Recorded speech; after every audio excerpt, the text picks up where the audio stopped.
SNY is brought to you by Dunkin'. America runs on Dunkin'. By Mohegan Sun, something's always happening at Mohegan. And by Hyundai, with a brand new Hyundai, there's joy in every journey.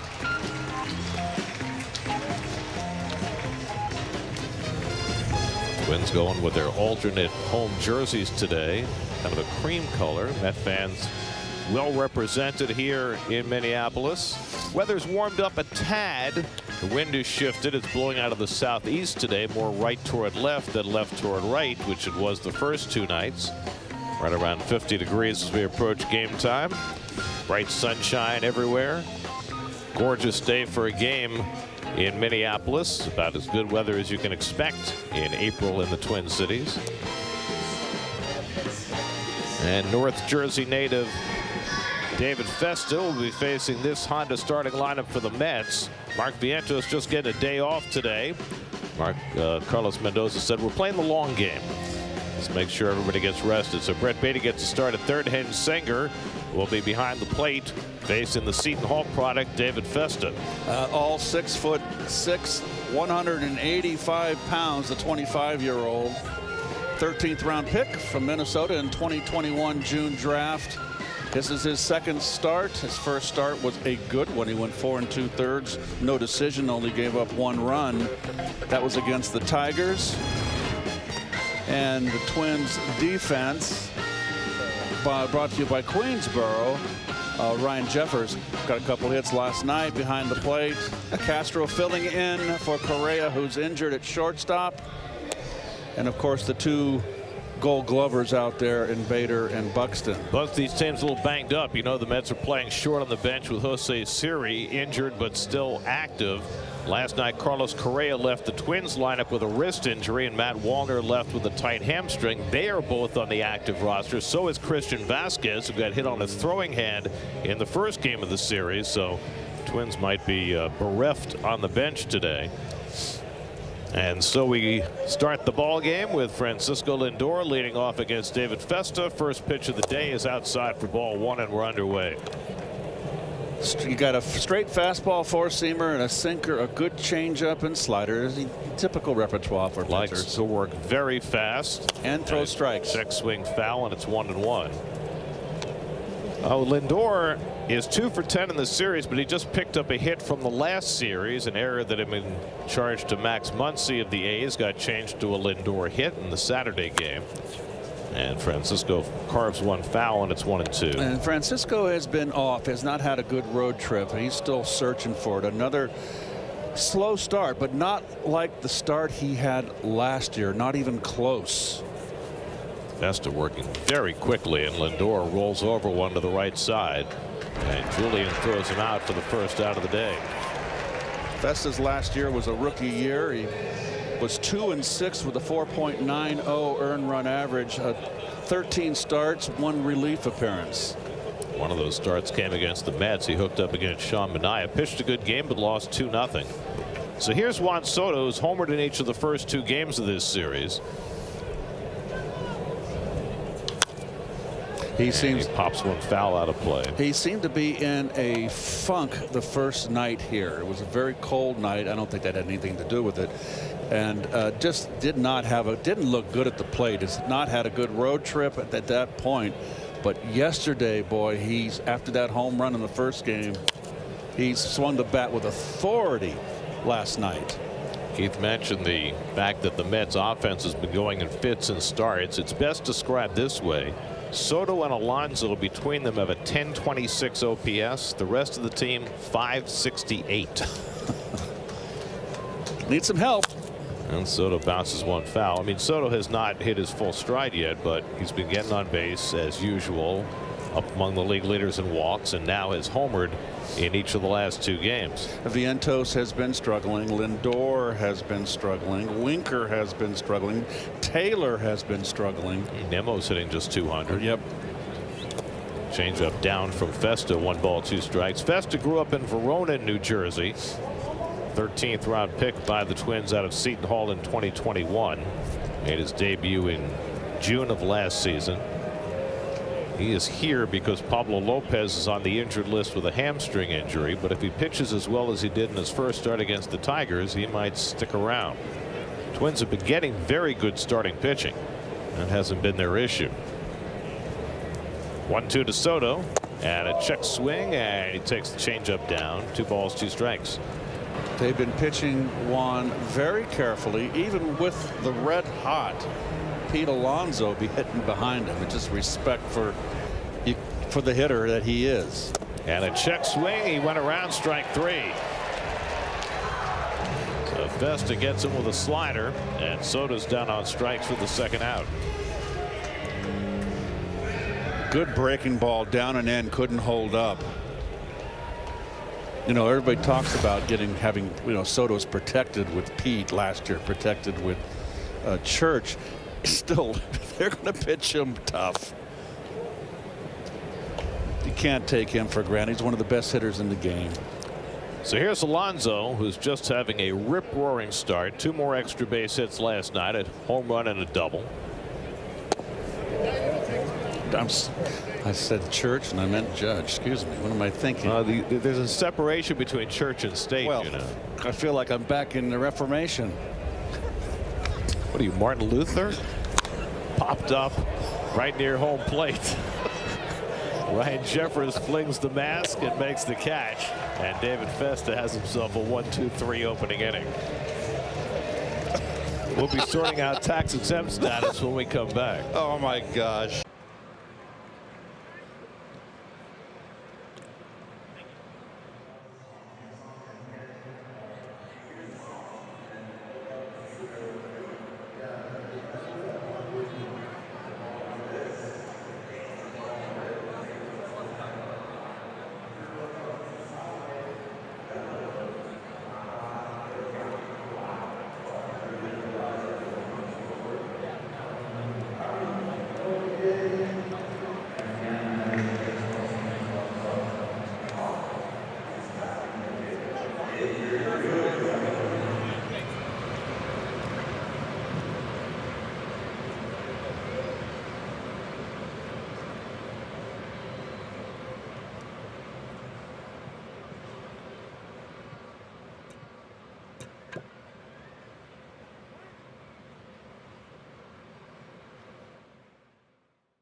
Hyundai starting lineup for the Twins. No Matt Wallner with a hamstring. No Carlos Correa with a wrist. No Christian Vasquez with a finger. And so the Twins start Deshaun Kersey in right field. He took over for Wallner last night. Here's Huáscar Brazoban. Never started a game in the minors or in winter ball or in the big leagues, and he's the opener today. Well, he's just got there's his Toyota numbers. He's got to have the same attitude as if it's a relief appearance. Edouard Julien leads off and fouls back the first fastball from Brazoban. Well, Brazoban smartly did not come into the dugout the way a starting pitcher normally does. He came in directly from the bullpen. Throws his signature changeup to get ahead, and it's 0-2. I mean, it makes sense, right? You keep your routine the same as what you're accustomed to. Meanwhile, Justin Hagenman was going through pregame warm-ups like he was starting the game, even though he'll be coming on sometime later. There's Hagenman right now. Brazoban worked 2 innings in the opening game of this series, but he threw only 20 pitches in those 2 innings. He's thrown as many as 34 in a game this year, so we'll see how far he goes. Julien 1 for 9 in the series, and he takes the changeup outside, and it's 2-2. Byron Buxton on deck, and then Ty France for the Twins, who are 6-12 after their win last night. They busted out offensively with 6 runs and 13 hits. And Julien takes strike 3 called. Fastball on the inside corner gets him looking, and Brazoban has a strikeout to start his day. And your Genesis Mets defense, Singer behind the plate. Also, Beatty start at third base. Acuna starting to swing the bat good, playing great defense at second base. And you got the same outfield out there, the same trio. Here's Byron Buxton. And Buxton flies one into shallow left center, angling in his Nimmo, and he gets there to make the catch. 2 out. You know, you mentioned the outfield alignment, and one thing that's going to be very interesting that the Mets are going to experiment with. Jeff McNeil's down on rehab in Port St. Lucie. He's going to play center field tomorrow. Seriously? Jeff has started a couple of games in center field in his career, played a total of 16 innings in his career, but just to give the Mets another option while he's on rehab, they're going to send him out there, and Jeff is fine with it. You know, he'll play anywhere. I'm sure they'll just be giving him a look and see if he's up to the task. I know he can play terrific corner outfield positions. Ty France 0 for 6 in this series, and he takes a slider for a strike, and it's 1-1. This is just a different Brazoban. I mean, all the years we saw him at Miami, he had a hard time throwing strikes. He's just filling the strike zone, and he gets a swing and miss on the changeup, and it's 1-2.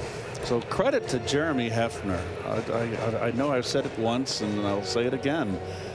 There's a reason for this transformation. It's all about boosting his confidence. He's a guy who's always been quick to get down on himself, and the Mets seem to have found the switch. Athletes, no matter whether they're a superstar or they're a struggling player or a young kid coming up, love to be told by their coaches and the manager how good they are. And I don't care who you are. And Brazoban, remember, he started very late. He was 32 before he got to the big leagues. On the ground to shortstop, Lindor handles it cleanly. Low throw handled by Alonso, and Brazoban's got himself a 1-2-3 opening inning on just 11 pitches. No score.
Jesse Winker leads off the second inning for New York and takes a strike from David Festa. Winker hitting cleanup for the first time this year.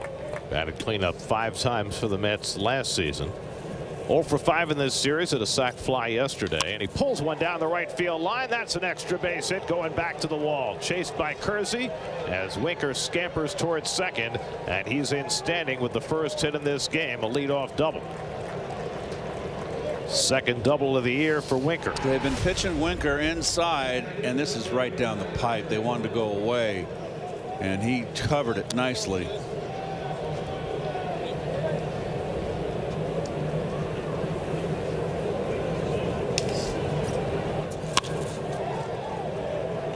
Love that wire cam. I do too. Shows you so much of the field from a really good perspective. So here's Brandon Nimmo, who's 0 for 8 in this series.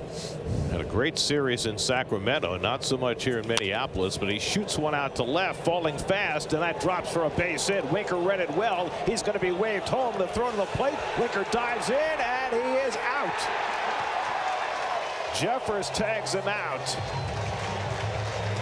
Winker never hesitated coming around third as Bader had to charge that ball in left field and threw a strike to the plate. And Winker gunned down for the first out of the inning. Well, Bader had a 3-hit game last night and now shows his defense. Nice play by Jeffers on the short hop.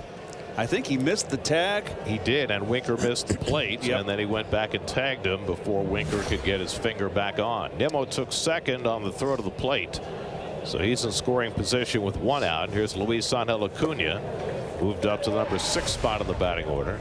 Nice play right there to come back around. Oh, he did miss it. Just barely missed it, and then he tried to scramble back, but Jeffers slapped the tag on him before he could get there. That's a lot of hair. Well, if the hair touches the plate, does that count? I have to go to the rule book on that. Look at that. Just barely missed that back point on the pentagon. Acuna tops one foul on a slider from Festa. 1 ball, 2 strikes. Acuna's been slinging a nice bat of late, getting some playing time. And he didn't hesitate. It is a good read, good base running, tight turn, just a good play by the catcher. Good enough throw from Bader, and heads up on Nimmo to be on second base. 1-2 coming to Acuna, and he takes that down. Changeup. 2 balls, 2 strikes. Acuna's got a 5-game hitting streak going. He's 7 for 17 over the 5 games. He's been dynamic with his base running, solid with his defense, and more settling in as the most of the time second baseman, at least till McNeil comes back. Goes down swinging on a pitch away, and that's the second strikeout for Festa. Here's another look at the tag, the slide, the near miss. Remember, close is only good in horseshoes and hand grenades. And the home plate umpire, Todd Tishner, did exactly the right thing. He made no call on the missed tag and the miss of the plate by Winker and waited properly until the tag was made. Tyrone Taylor struggling, 0 for 5 in this series, just 154 on the year with 1 RBI. You know, Tyrone, I've noticed he's a very good high ball hitter, and he's been swinging and missing on the high ball, which just shows me that he's just not right.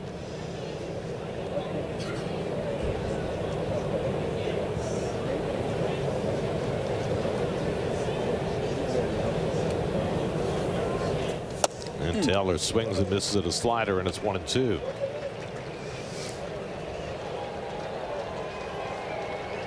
So again, good base running all the way around by the Mets, Winker and Nimmo. Good read. You got to know where your outfielders are positioned, and Winker obviously did. Taylor gets a hold of one to left center field, hit pretty well back in the gap near the wall. Buxton reels it in to retire the side. Taylor made a bid, came up a little shy. Mets are turned aside in the second.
Trevor Larnach leads off for the Twins and takes a rip at a first pitch. That's a rarity. 0-1. Larnach 11% of the time swings at the first pitch. That's the 4th lowest rate in the majors. Tried to surprise Brazoban, who comes right back with a changeup and gets a swinging strike. 0-2. Brazoban continues to throw strikes through just 11 pitches in a 1-2-3 first. That earned him the second. Facing Larnach, who's DHing today and hitting cleanup. And the changeup blowing away. 1-2. Ryan Jeffers, the catcher, on deck, and then Brooks Lee for the Twins.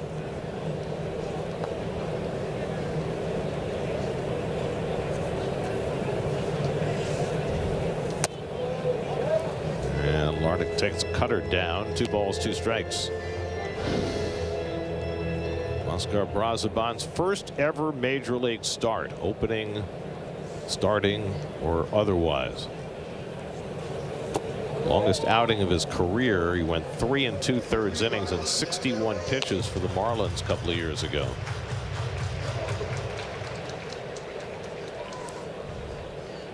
He's already pitched in a variety of roles for the Mets, including getting a save. Changeup fouled off. That'll go out of play. Still 3-2 to Larnach. Justin Hagenman getting himself ready in the bullpen. He will be the bulk pitcher today for the Mets. Made 3 appearances in AAA, threw as many as 73 pitches this year, so he's targeted to get through the middle of the game for the Mets. 3-2 coming, and Larnach takes inside, ball 4. So Brazoban got a hit 0-2, and then lost Larnach to a leadoff walk. First base runner for the Twins. And the Mets going to make the pitching change right here and go to Hagenman. So Brazoban's going to come out of the game after an inning plus after failing to get Larnach to start the inning. I guess 18 pitches was where they wanted him. So Hagenman in for his major league debut. Call to the bullpen brought to you by Nissan. Shop NissanUSA.com.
'28-year-old Justin Hagenman on for his major league debut, and this is with his first pitch away to Ryan Jeffers.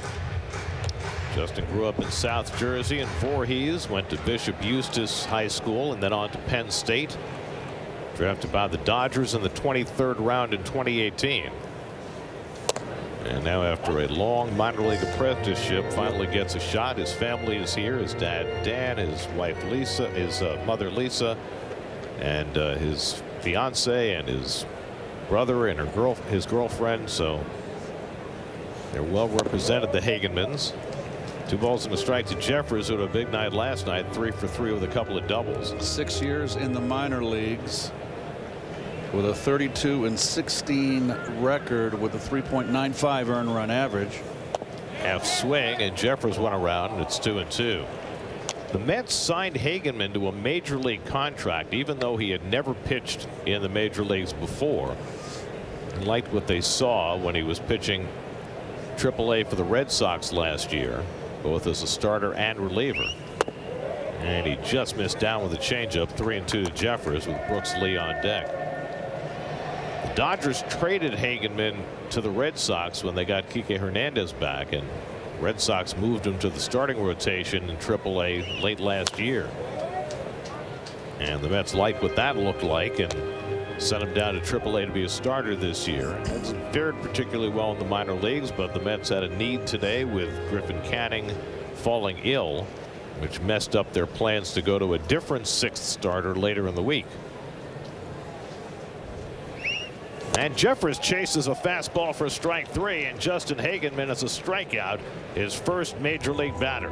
Fastball in the outside corner. Good pitch right there. Well, after all the off-speed stuff, surprised him with the fastball. So 1 out and 1 on. Now Brooks Lee, who homered last night, his first home run of the year. And he takes that backdoor changeup for a strike. 0-1. 2 tears being shed in the Hageman section.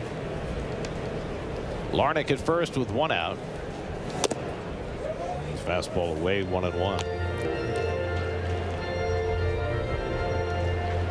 There is a major event in the National League East going on right now north of the border. Will have a big impact on the rest of the season.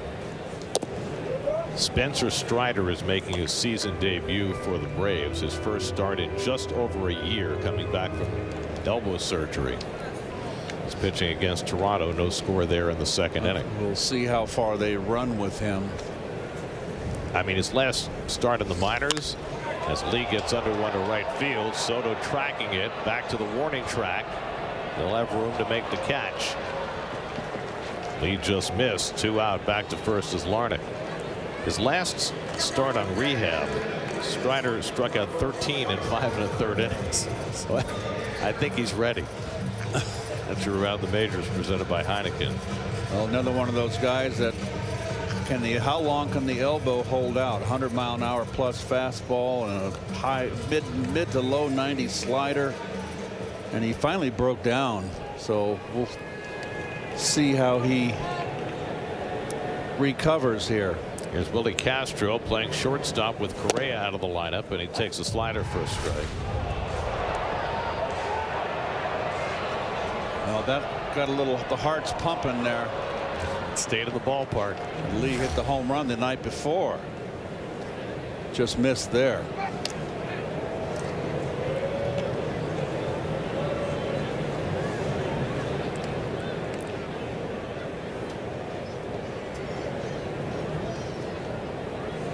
Willie Castro at the plate, 0 for 8 in the series, and he fouls off the slider. 0-2.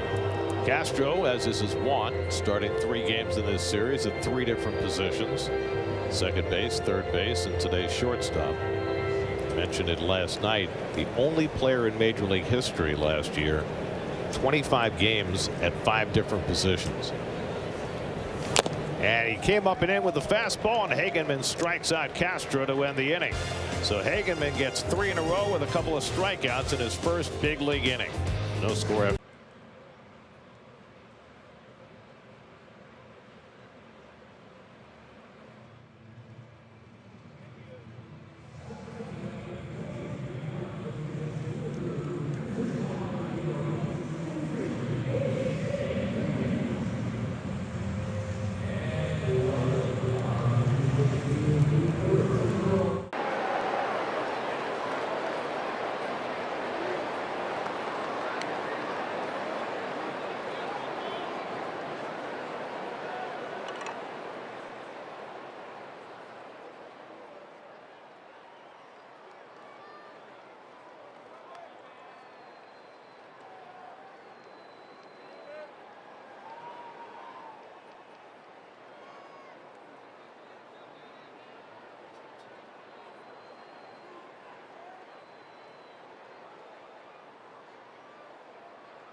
And why.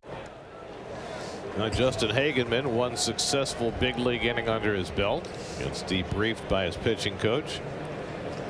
Got to feel good about that. Brett Baty leads off for the Mets in the third and fouls back a first pitch fastball from David Festa. And in between innings, his family texting and receiving texts from every human being they've ever met.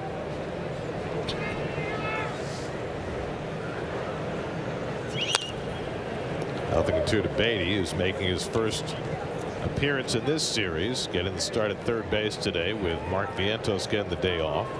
His last start Sunday in Sacramento, he had a triple his last time up, and the Mets are hoping that's a portent of things to come. Rich is 5 for 36 to start the year. Hayden Senger on deck, then Francisco Lindor in the third. So with Hagenman now in the game, we have a classic North Jersey, South Jersey matchup. Yes, we do. David Festa from Verona and Justin Hagenman from Voorhees. And it raises the age-old question in New Jersey: pork roll or Taylor ham? Well, you're over my head there. Part of New Jersey calls it pork roll. Part of New Jersey calls it Taylor ham. And you can often tell who comes from where based on their sentiment. Okay. I mean, I spend a lot of my winter nights in Newark, and that discussion is ongoing. 2-2 to Baty. And he just got a piece of the changeup.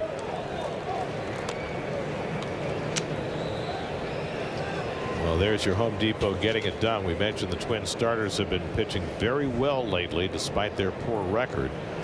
1.44 ERA the last 8 games.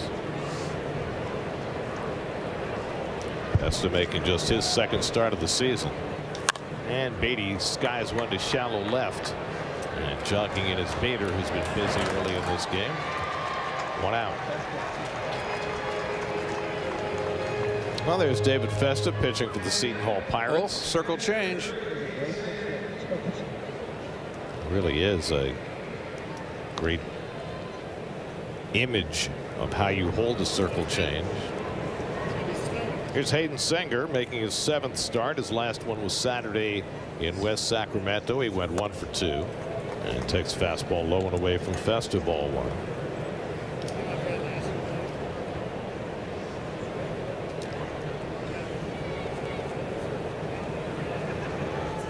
Pulled down to third, foul.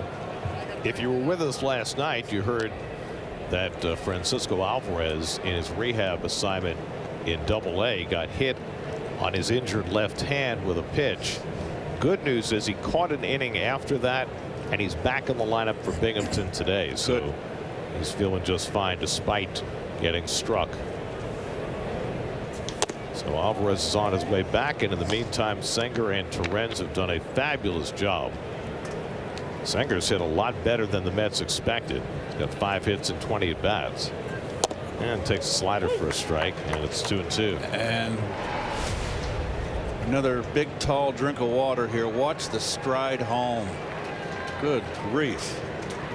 After Bailey Ober last night, he looks short. I mean, Ober 6'9". Festa is a skinny 6'6", kind of built like David Peterson. Peterson's probably a little broader in the shoulders. But Ober is just a monster out there. Yes. Although doesn't throw particularly hard. Lindor on deck, 3-2 to Senger with 1 out. And Hayden skies one to deep left center field. Back goes Buxton, back in the gap near the wall to make the catch. Boy, Taylor and now Senger both have driven Buxton back in front of that bullpen fence to make catches on balls in a long way. 2 out. 3 fly balls hit in this game thus far back to the track near the wall. Watch Buxton. Watch him. Long way to go. After all the injuries that Buxton has been through, he could still fly now that he's healthy. 2 out and nobody on. Here's Francisco Lindor. And he takes slider outside for ball 1. Lindor grounded out to second base his first time up.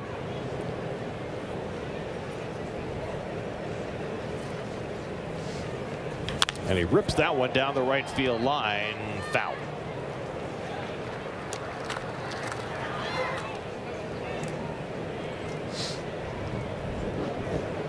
But the Mets activating Justin Hageman today, bringing him up from AAA. They option Max Kranick down, but not for long. Kranick on paper has been optioned to the minors, but tomorrow, in all probability, the Mets will put Jose Siri on the injured list and bring Kranick right back. Yeah, I saw Siri in the clubhouse before the game. Had a talk with him, and he's on crutches, obviously. Well, he's got a fractured tibia, so he's going to be out for quite some time. No.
Home third inning. Deshaun Kersey fouls back the first pitch fastball from Justin Hageman.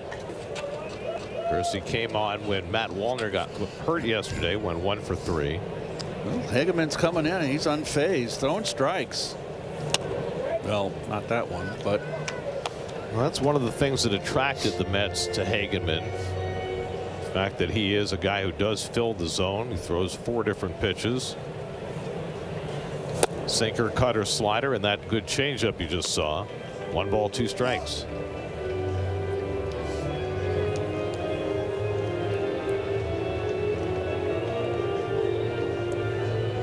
So the rookie Hageman facing the rookie Kersey, who had 13 at bats last year, 1 for 10 this season. And he takes the fastball upstairs, 2-2. Harrison Bader on deck, then Edward Julian for the Twins in the third.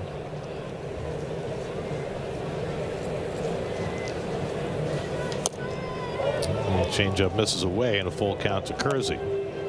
Hageman struck out 2 in his first big league inning after Huáscar Brazoban went an inning plus. On the outside corner, got him looking at a fastball. Set him up with the changeup, got him looking on the fastball. 3 strikeouts in the first 4 batters for Hageman. T-Mobile coverage cam. well, Quite the first inning. Unfazed. Made the family happy. Absolutely. So here's Bader, who had quite a night against his old team yesterday. Had 3 hits, all infield hits, including the go-ahead RBI. Also stole a base. Already in this game, he's thrown out a runner at the plate. Hits one sharply through the hole. He's got himself another hit. So Harrison Bader has the first Minnesota hit of the game. His fourth hit in 5 at-bats in this series. How often does that happen? Someone comes and plays his old team and performs.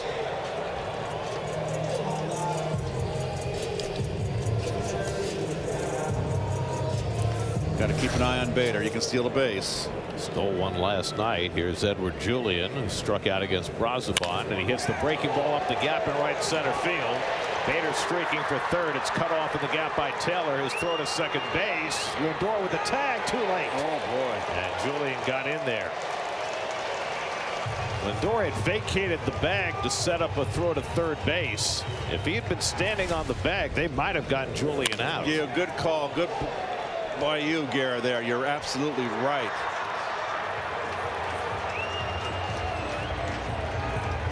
And really, the second baseman, Acuna's got to be out further in the outfield as the relay, and then Lindor's the trailer. So now second and third, one out. Middle infielders back.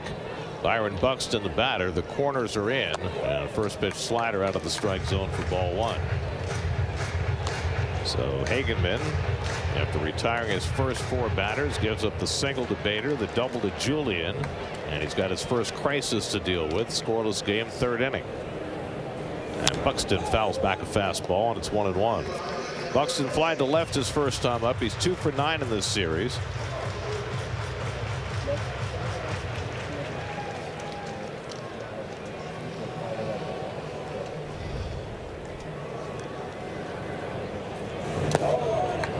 Dirt. Nice block by Sanger. They're playing on the infield. They're playing back and pull on the infield. Pete's in at the corner, as well as Beatty. And Lindor way over the hole against Buxton. Pulled on the ground. Beatty's going to come home with it. The tag by Sanger got him. 2 down. Beatty, no hesitation, firing that ball home. Against Buxton's speed, not much of a chance to turn the double play, so they went for the out at home and got it. 2 down. Now, when you're playing in, that means you've got to play at the plate. That's your #1 priority. That throw was a little offline, too. But that's why he's in. They're not going to get the double play unless you got a slow runner. And they'd certainly got him out. Good tag by Sanger to get the sliding Bader for the second out. So now 2-away runners at the corners, and now you got to worry about Buxton stealing a base. He's 4 for 4 this year. Ty France, the batter, looking for his first hit in this series. He's gone 0 for 7. And France takes cutter on the outside corner for a strike. 0-1. That old sinker gets that ground ball, doesn't it? Good sinker he threw to Buxton. Another grounder, this one foul. And another good sinker.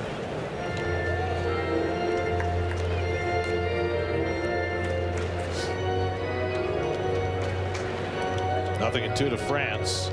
He grounded to short his first time up. You see the minor league career for Hagenman. Most of that in the Dodgers organization. Last 1.5 years in the Red Sox organization, and 3 appearances in AAA for the Mets. Only 27 starts in his long career. Mainly been a reliever. And 15 of those starts, though, last year.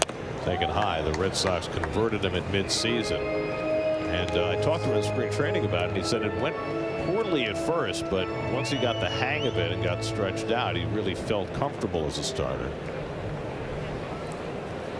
Julian at third, Buxton at first. 1-2 to France. And a half swing. He went around on the cutter for strike 3. 4 strikeouts in his first 2 big league innings for Justin Hagenman. No score. Well.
We're going to the fourth inning here in Minneapolis. Mets and Twins no score, and we check in with Steve Gelb. Steve? Guys, we've been talking a lot early this season about how aggressive teams have been playing their infield in early in games, and that last half inning, the Mets didn't do exactly that with one out, runners at second and third. They played the corners in, but the two middle infielders back a little bit more traditionally.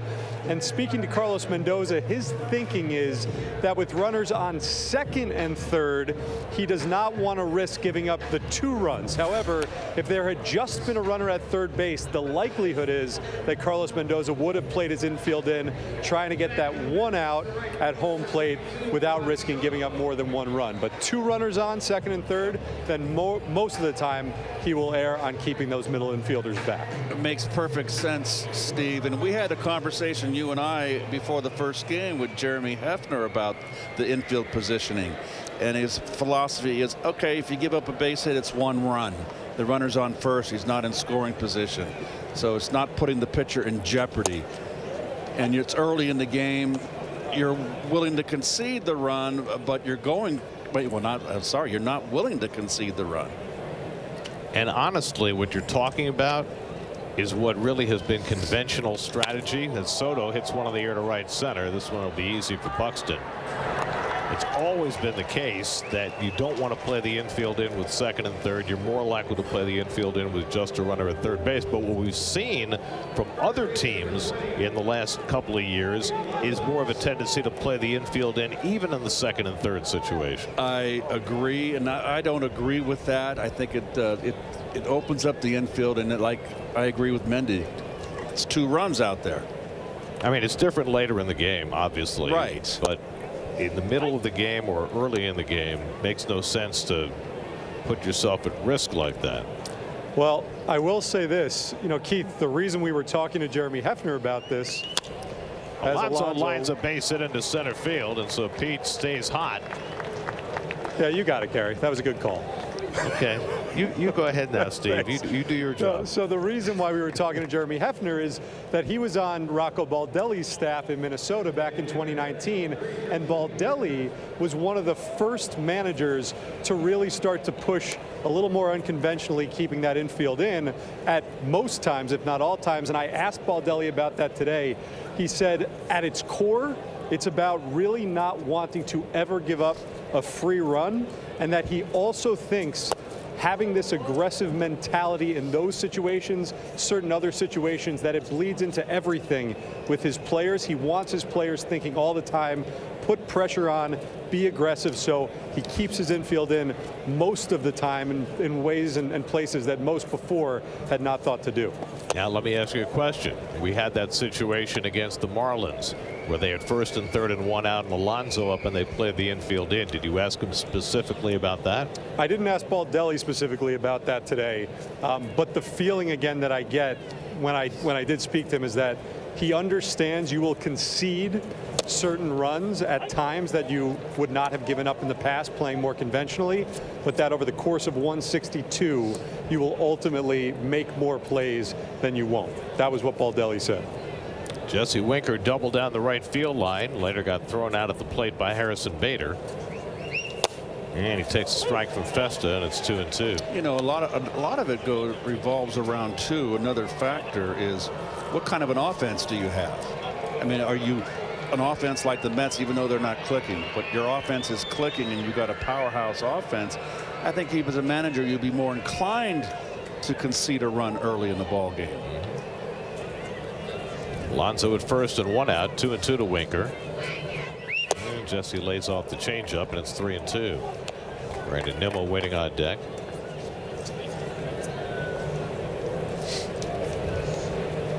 Winker's double was his first hit in this series. He'd been just 5 for 30 coming into this game. 3-2, 1 out. Alonso not running, and Winker goes down swinging on the changeup and is unhappy with himself. 4th strikeout for Festa, 2 out. Guys, just one more thing on the playing the infield in and how Carlos Mendoza thinks as a manager, because for him, it's not just about numbers. There's so many things that go into it. Last night was a perfect example of how he thinks differently. There was second and third, 1 out in the 4th inning, Harrison Bader up, And what Mendoza said is that if Bader got to 2 strikes, he was thinking about bringing the infield in that situation because he knows Harrison Bader so well, knows he likes to protect the plate, and may swing at something outside of the zone, especially with McGill's sinker, could get some soft contact, and in that situation, he would want the entire infield in. So very nuanced, but that's Carlos Mendoza.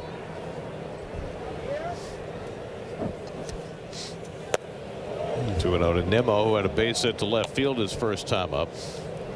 Well, those are the decisions that managers have to mull through both during the game and in the run-up to a game. What am I going to do if I get in this situation? Think ahead and not have to make an uninformed decision in the moment. And certainly having personal knowledge of players up close helps. Vesta behind on Nimmo 2-0. And he comes up and in. Oh, Didn't get the call, and it's 3-0. boy, oh boy.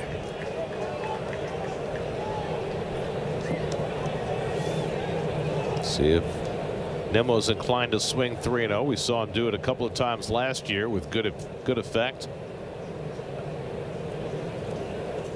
And he takes that one, a strike, 3-1.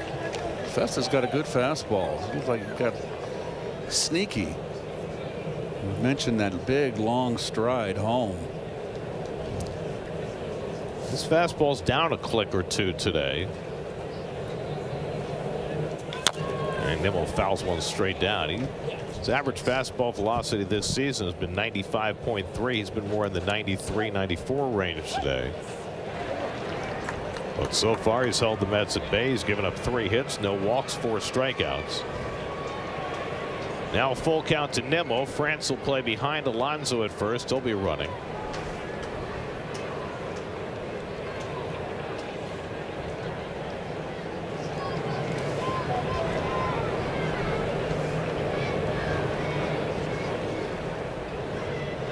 The 3-2 coming.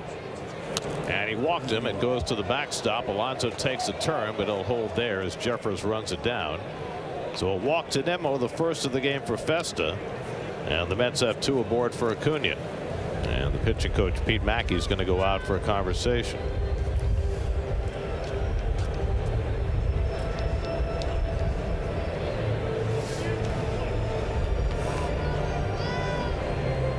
Meanwhile, the Jays got to run against Spencer Strider in the 3rd. And they lead the Braves 1-0.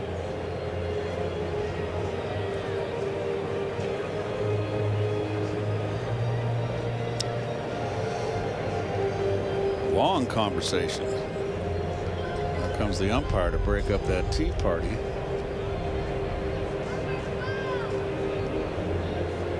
Todd Tishner says that's enough. You've talked plenty. Strider's line so far, so he's been hit a little bit early in his first start in more than a year. Hasn't walked anybody. He's a strike thrower. And he's got a great mustache. He does. It's darker than yours. He'll be an extra at Yellowstone. Here's Acuna, and he hammers one foul.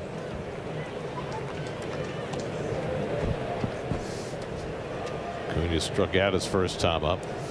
You see Brooks Lee, the third baseman, left of your screen. He's really back and playing the line. Alonso at second, Nimmo at first with 2 down. Mets trying to break the ice here in the 4th. Vesta misses away with a changeup, a ball and a strike.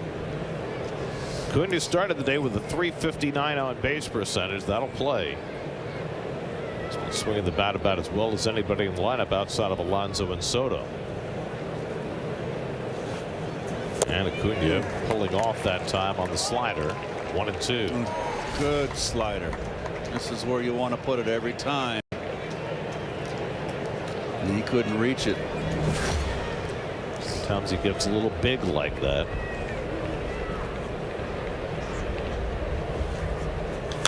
Tops one foul. Tell you what, if he tops one up the third base line fair, there's no way in the world Brooks Lee's going to be able to throw him out as deep as he's playing.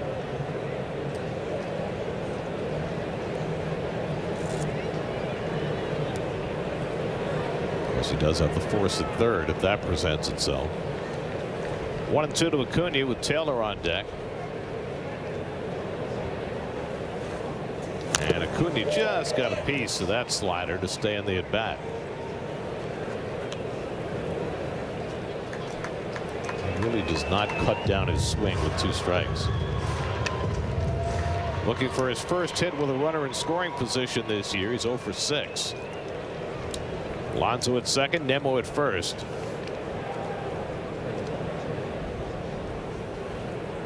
And Acuna just got a piece of that one to stay in the at bat.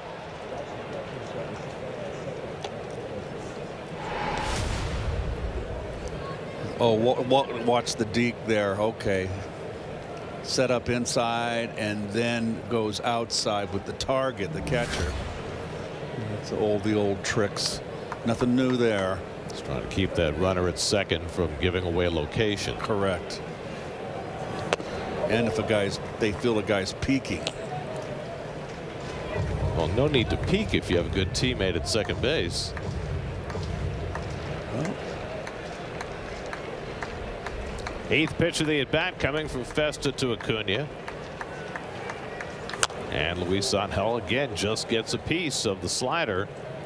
It's 3 of them in this at bat that he has barely fouled off to keep the at bat alive.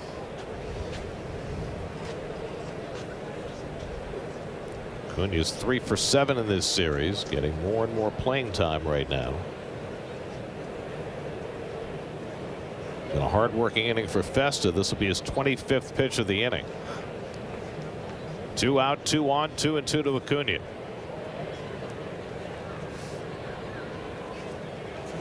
And he takes a strike on the outside corner. He came with a fastball. Surprised him for strike 3.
Your live same game parlay presented by Fanatics Sportsbook. Earn up to 10% fan cash back on your bets, win or lose. Use fan cash on team gear on fanatics.com or bonus bets in the Fanatics Sportsbook app. Stay tuned for exclusive offers all season long. We go to the bottom of the 4th inning. Justin Hagenman back to the mound for his 3rd inning of relief as the bulk pitcher today for the Mets, and so far so good. 4 strikeouts in his first 2 innings. Trevor Larnach lifts one to shallow center, and in comes Taylor. 1 pitch and 1 out for Hagenman in the 4th. Well, we're in Minneapolis, and of course it is the home of Robert Zimmerman, also known as Bob Dylan. He's quite the artist as well. There is a gallery in London that he is displaying his artwork, and he works not only in oils and charcoals, but also he works with metals. He's really very artistically talented. Yeah. Well, I mean, it's not just Dylan, who's a musical genius from this part of the world. Prince, Judy Garland, Jimi Hendrix. The Milky Way? Well, that's not musical.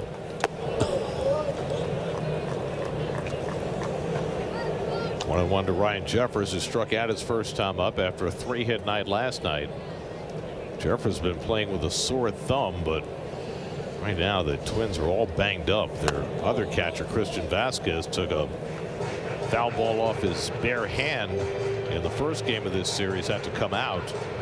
His middle fingers are all swollen, and I don't think Vasquez really able to play. They do have a third catcher, though, Mickey Gasper, who caught the last inning when Vasquez had to come out. 3-1 now to Jeffers.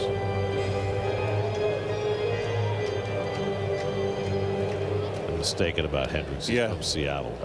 But you get the sentiment. There's a lot of talent here. Popped up, shallow right field. Acuna out. Now the wind grabbing it, and Acuna stays with it for the second out.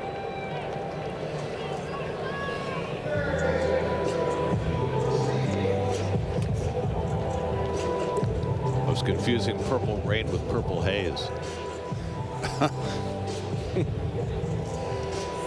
Hageman's giving him Mendoza and the Mets some length here. This is just what the doctor ordered. There's Brooks Lee, who barely missed a home run his first time up. Mets will hit one of the fence and right that Soto was able to catch. Mets are in a stretch now where they're playing a lot of games in a row. No off days. Homestand is 7 games and off to 4 in Washington. So you don't want to wear the pen down with a bullpen game. Mets team ERA best in baseball. Their starters are the best in baseball. Their relievers are right up there. It's been the most unexpected piece of this 11-6 start. Grounded on the right side, and Acuna shuffles over to get it and throws out Lee, and that retires the side. Hageman with another strong inning through just 9 pitches. No score after 4.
.org. As the Mets continue their strong start, Connor and Joe discuss the early impact of Kodai Senga on the latest episode of the Mets Pod, presented by Tri-State Cadillac. Subscribe and listen wherever you get your podcasts. Senga's next start will be Saturday against the Cardinals. Here's Tyrone Taylor leading off in the 5th inning, and he takes a slider for a strike from David Festa. Taylor barely missed a home run his first time up, sent Buxton back to the bullpen gate in left center. He pulls that one through the hole for a base hit. So Taylor's hit 2 balls hard, and now he gets a result. A leadoff single in the 5th.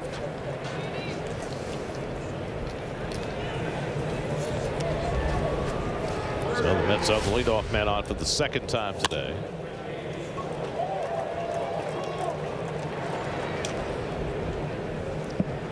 And Taylor can steal a base. Now Brett Beatty, who flied out to left his first time up. Third baseman Lee playing in on the cutout at third base. And Beatty trying to shoot one past him, fouls it away. Well, Jose Quintana is at it again. Pitched shutout ball for the Brewers in his first start for them. And he's got a 4-0 lead after 4 innings of work against the Tigers today. Nice to see Quintana thriving. Interesting motion, a little quirk to the motion of Festa. Watch his front shoulder, Gare. You folks at home, when he goes in his stretch and his windup, he's already got it slightly turned. But he does a late turn, almost puts his back to the hitter, and then opens up. And it's tough to pick up. So we'll take a look here. It's more prominent. It's when he does his windup. Look at that stride. My goodness.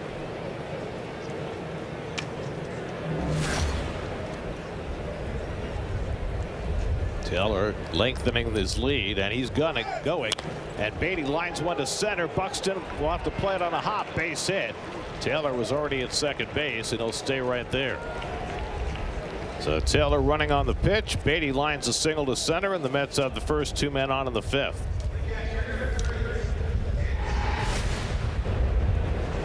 Gets a great jump, and because he's stealing, he didn't know where the ball was. You don't look back when you're stealing a bag. And it's a soft liner up the middle. Beatty will take it. And we'll see if Senger's asked to bunt. The Twins are playing for the bunt. Senger flied out deep to left center his first time up. And he does square and bunts it. It's a foul ball. It hit him in the batter's box. It's almost hit him in fair territory, in which case he would have been out. Senger's put down a sac bunt before, I think. Yes, he has. He was still in the batter's box. First base could be a little more aggressively in right here. No one to hold on. Really put some pressure. Second baseman playing very shallow. That's Julian. See if they take the bunt off. Nope, he's showing bunt again. They come charging hard, and Senger fouls it back. And he squared around too quick. You don't want to square too much, too fast. And that you saw that camera angle right there was perfect. You saw that Festa wisely held the ball and allowed his first baseman really to come and breathe down his throat. Yeah, that's where you'd love to have your hitter swing away. Now it's 0-2, and they drop back figuring he won't be bunting on 0-2, and he's not, and he goes down swinging on a slider away. So Senger unable to move the runners, and that's the 6th strikeout for Festa, a season high. 1 out. Oh, we're gonna have a pitch and change. They have the lefty up in the bullpen. Are they going to want to turn Lindor around, make him a right-hand batter? This is the pitching coach, Pete Mackey. Yeah, I thought it was Baldelli's. My mistake.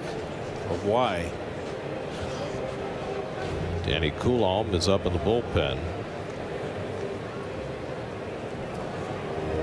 Unless they're just biding time here, but. I mean, Lindor hasn't had a hit as a right-hand batter yet this year, but if I'm the Mets, I'd love to see him bat right-handed. Me too. Yep.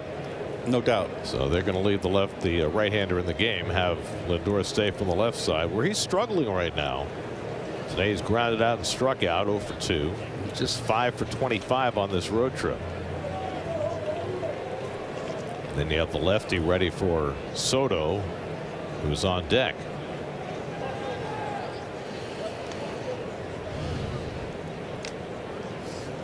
Mets have 5 hits in the game, but they've yet to cash one in.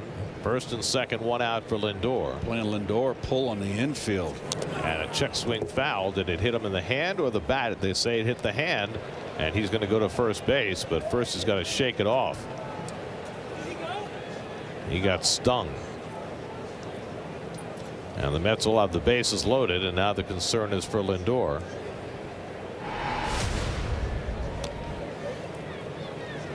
Look at the elbow. Oh, yep. That is the ulna right there. That hurts. So now the Mets have the bases loaded. Let's see what Rocco Baldelli does with Soto coming up and the lefty ready in the bullpen. Does he go to Coulombe or does he stay with Festa? Comes up to the top step and here he comes. So that's going to be all for Festa in his second start of the year. They'll go 4 1/3 in a scoreless game. Mets have the bases loaded when we come back.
.35-year-old lefty Danny Coulombe is on to pitch for the Twins. Pitched for the Orioles last year. He's been around. A soft tosser, soft tossing left-hander.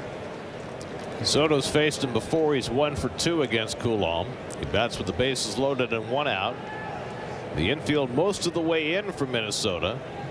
And a bouncing ball on the right side. How are they going to play it? The tag play for 1. Step on first for the unassisted double play. Wow. So Julian, playing in most of the way, executes the unassisted double play to end the inning. You see that very often. Hardly ever. I've never seen that. Wow. Just beat Soto.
Well, that's a cold treat on a chilly day. Oh, it's never too cold for an ice cream.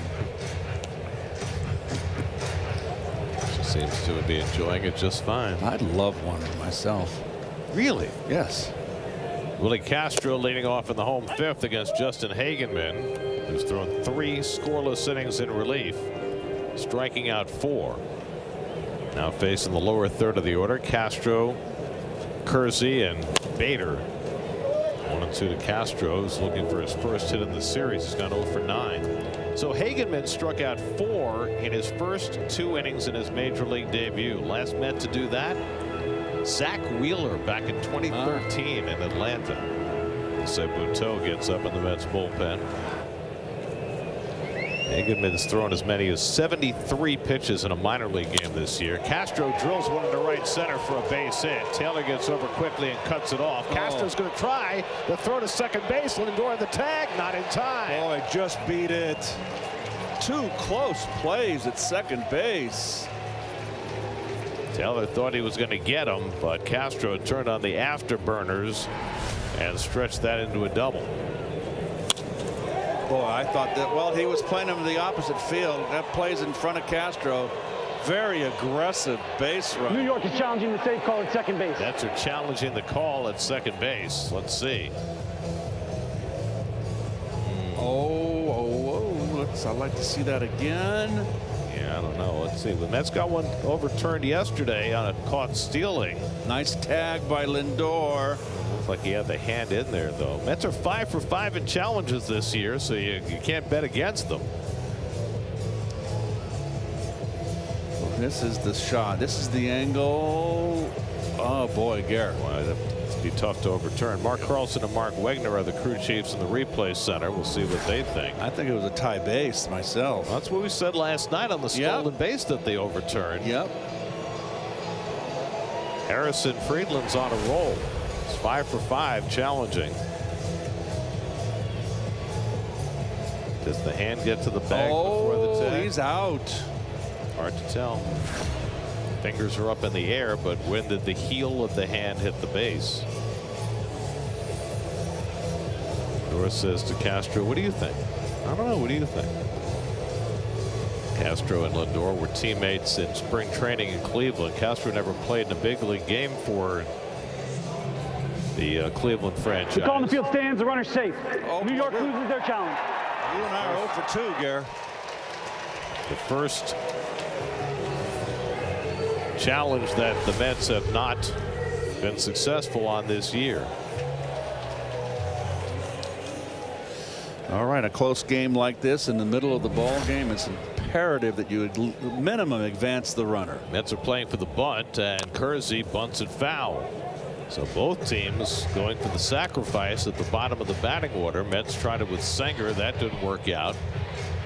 Now the Twins opting for the sacrifice with Kersey.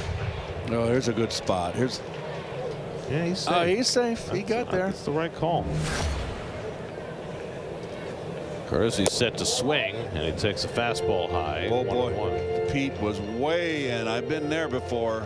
You feel like you're in no man's land. They're going to stay in, not believing that the bunt is off. Pete backed up a little bit wisely. And Kersey fouls back a fastball, and it's 1-2. Well, Harrison Bader, the on-deck batter.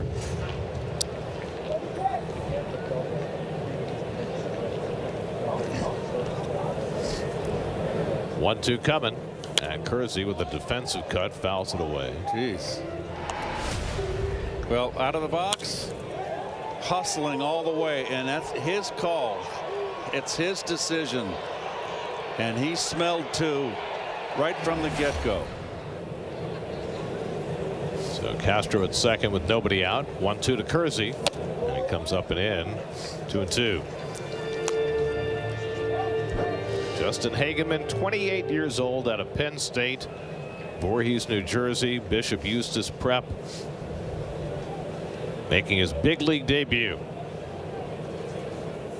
And a bouncing ball on the right side that'll advance the runner. Alonso makes the play on Kersey, but it's a productive out, moving Castro over to third. And now a chance for Harrison Bader to get the first run of the game home. That'll bring the infield in. Bader drove in the go-ahead run last night for the Twins, looking to do the same this afternoon.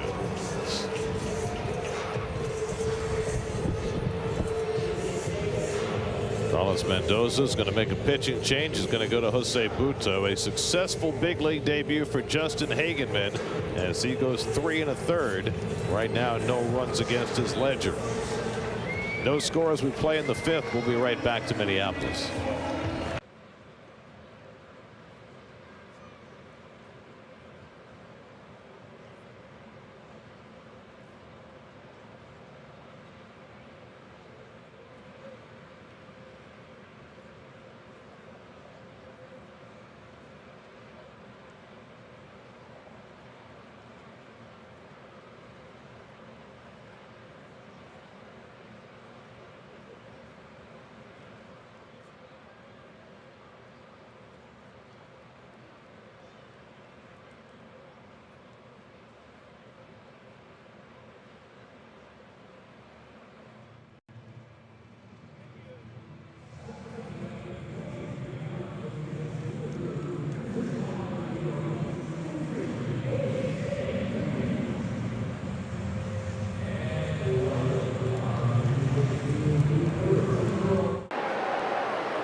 Well, a job well done by Justin Hagenman in his major league debut. Yes, sir.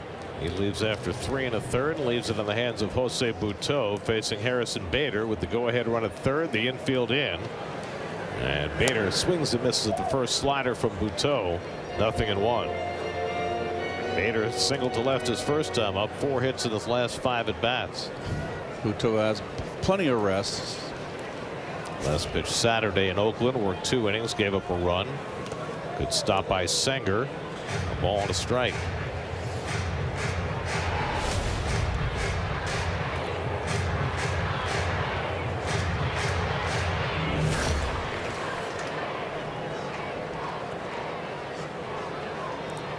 Castro, good speed at third.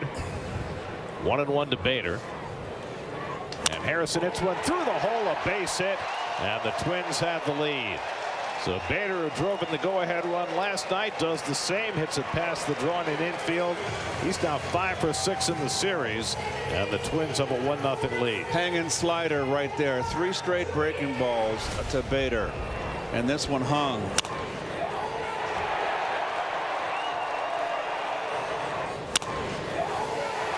And say you always want to do good against your teammates, your old team. So that run is charged to Hagenman, who's now on the short end of a 1-0 count. Here's Edouard Julien, who doubled his last time up.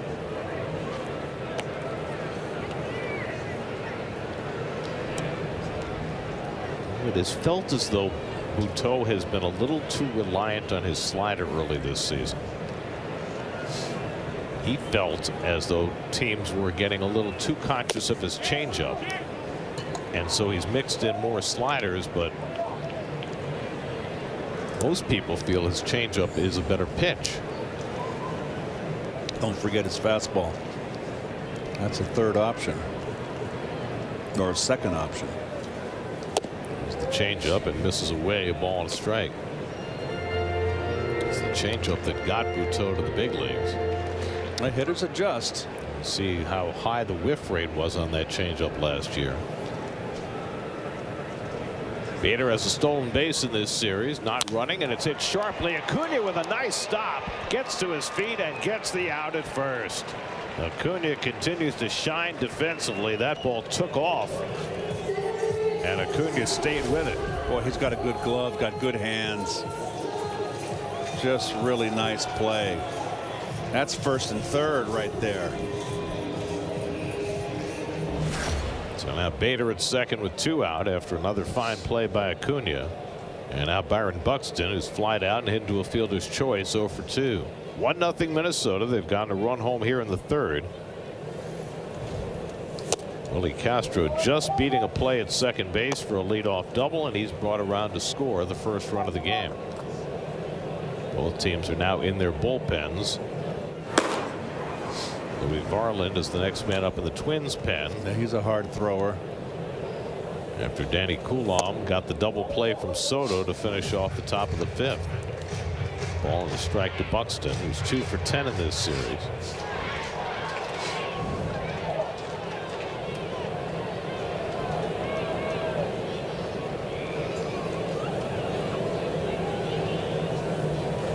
And Buxton swings and misses at a changeup, and it's 1-2.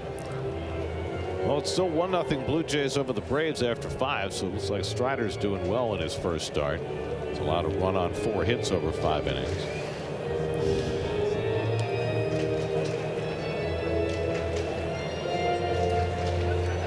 Braves are 5-12 coming into the game today, and they need Strider. They need Acuna probably even more. And Buxton laces one into center field for a base hit. Bader turns third. He heads for the plate. And the throw gets by, and Buxton is able to go to second base. Taylor threw that ball somewhere in between Lindor and Alonso, and Buxton heads up, took the extra base. It's 2-0 Minnesota. That should not happen. Fastball, a little cutter out over the plate.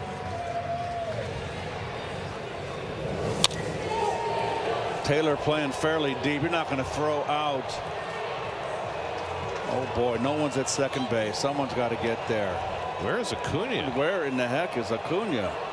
Is right. That's his responsibility to be covering second there.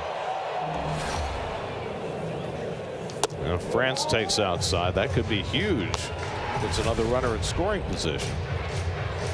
Love to see where Acuna was. Was he? Because that's his responsibility. Right. It's Lindor's responsibility to line up the throw for the plate or to third. On a ball to left center field. Well, the first baseman becomes the cutoff man. Right. So one of the 2 middle infielders have got to cover second. Right. The ball, any ball to the left of center, the second baseman should be covering second base. We'll have a peek right here. Let's see. Acuna's right there. I don't know what he's thinking. Where's he going? What's he doing that for? Why is he going toward first base? Well, someone's going to have a chat with him. I don't understand that. Someone's going to have a little talk with him. Is he thinking no that Alonso's running to cover second and that he's going to sneak behind the runner and maybe throw behind Buxton to first? That's the only reasonable explanation there. And I was focused on Acuna. What was Pete doing? Well, Pete was running into cutoff position. Okay, right, as he should. Right. So there's no explanation for that, Gary. 2-2 to France with Buxton at second, and France fouls him off his foot.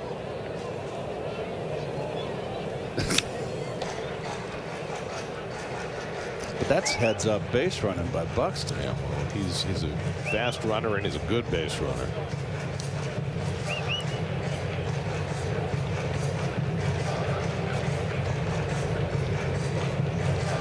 Justin Hagenman goes 3 1/3, allows a run on 3 hits, no walks, 4 strikeouts. 50 pitches in his big league debut. And now a fake throw to second. Acuna was not there to cover. So they've jumped on Buto here. Buto, excuse me. They're going to put the accent mark on that. Oh. 2-2. Struck him out with a slider. Inning over, but 2 runs score for the Twins. Run scoring hits by Bader and Buxton. 2-0 after.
Bye, buddy. Mets down 2-0 as we start the 6th inning. Pete Alonso facing Danny Coulomb. Coulomb staying in the game after getting a one-pitch double play to end the 5th, because after Alonso you got the two left-hand hitters, Winker and Nimmo. Pete had a base hit to center field his last time up, 1 for 2 today. Takes cutter for a strike, and it's 1-1. Pete is now 5 for 8 in this series. This is batting average up to .361. Good eye. He has just been really focused at the plate. Hasn't been chasing. And as always, he's been hitting it hard. Hits that one well to right center field, but over comes Kersey, and he's got it, 1 out.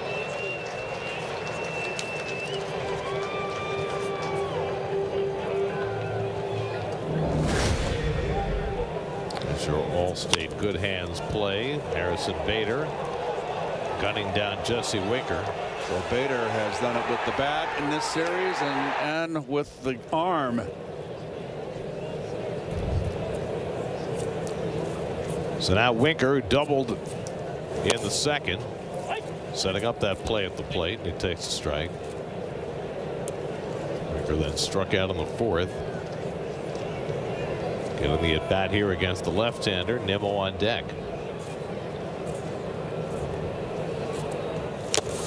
Good fastball inside there, running in. Coulomb is 35 years old. This is his 2nd time around with the Twins. He was with them for 3 years. And he went to Baltimore before returning to Minnesota. Texas Tech product. He's ahead on Winker, 0-2. And Jesse takes a fastball right down the middle for strike 3 call. Jesse looking for a breaking ball.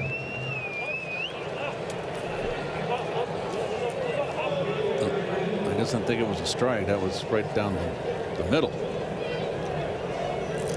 So 2 out and nobody on. And now Nimmo, who's been on base twice with a single to left and a walk. A rare walk for Nimmo early this season. It used to be that was a huge part of his game. And he grounds one on the right side, knocked down on the backhand by Julian, and the close play at first. He got him to retire the side. This recovery by Julian. 1-2-3 inning for Coulomb. 2-0.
Home sixth inning. Jose Butto throws a fastball strike to Trevor Larnach.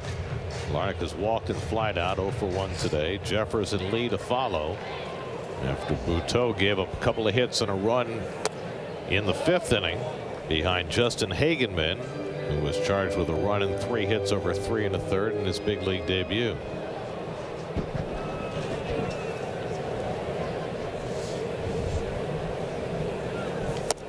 Larnach takes the changeup low and away, 2 balls and a strike. That's head home after the game today. They've got the Cardinals coming in tomorrow night for still some uncertainty about the Mets pitching plans based on the health of Griffin Canning.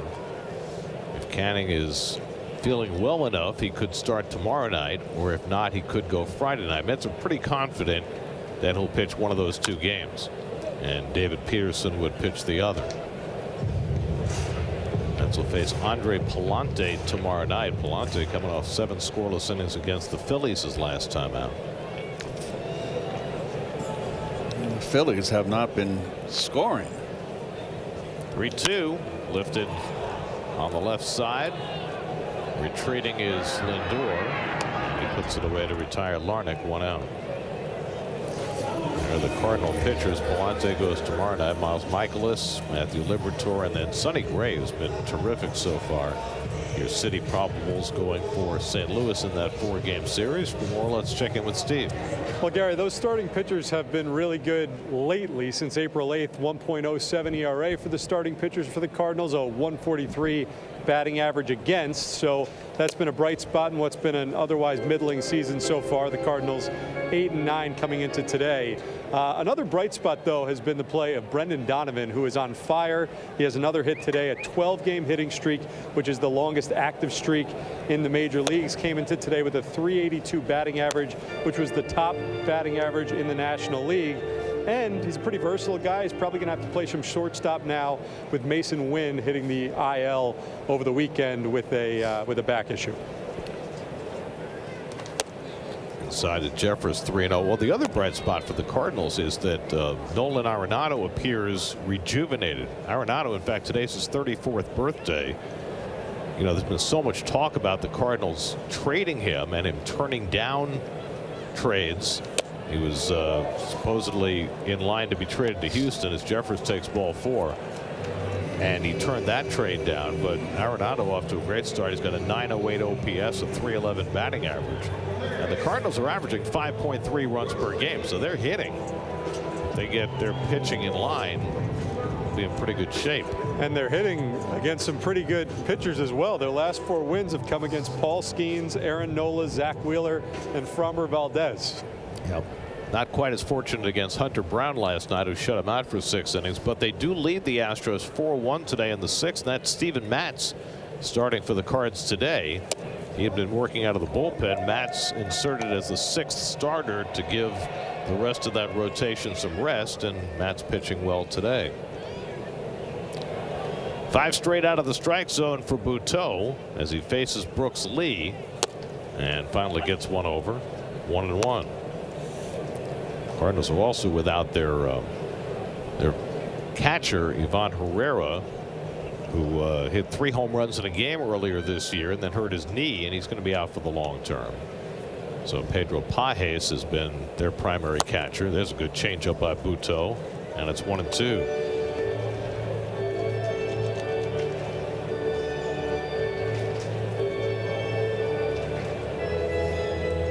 Willie Castro waiting on deck.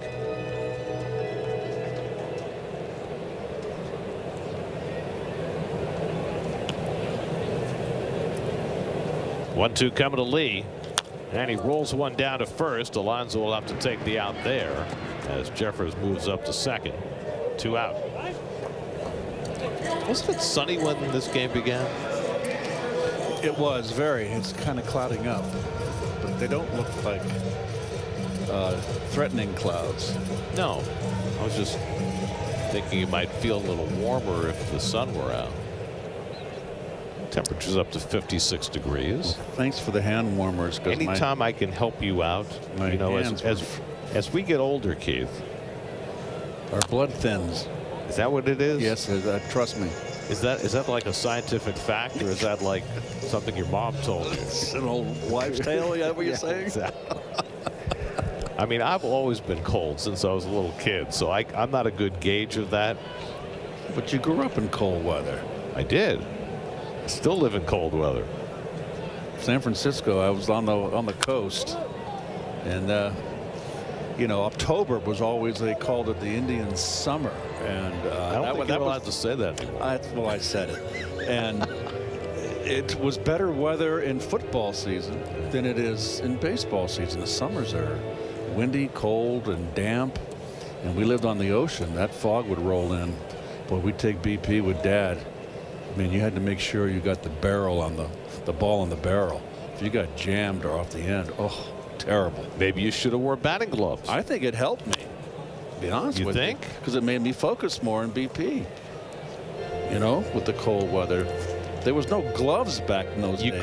You could have just taken your bat, thrown it down, and said, "Dad, I don't want to play anymore." Oh, yeah, that would have gone over well. I could just hear him say, "Get in the car. We're going to go hit." "Nah, Dad, get in the car." So you're saying you didn't have a choice in the matter? We were helpless. What if you decided to be a football player instead? Well, I did play football. Would he be okay with no? But if you had decided to pursue Oh, football, that's a good point. I wonder. would he have been okay with that? I can tell you one thing. I got recruited by Stanford, and I went down to Stanford and spent a weekend during spring practice for the football. Plunkett was the quarterback then. And I went over to the football field to meet the head coach, and the players came by. I was 5'11" in my senior year. That's foul before Sanger could pick it up. He was trying to get to it before it squirmed foul.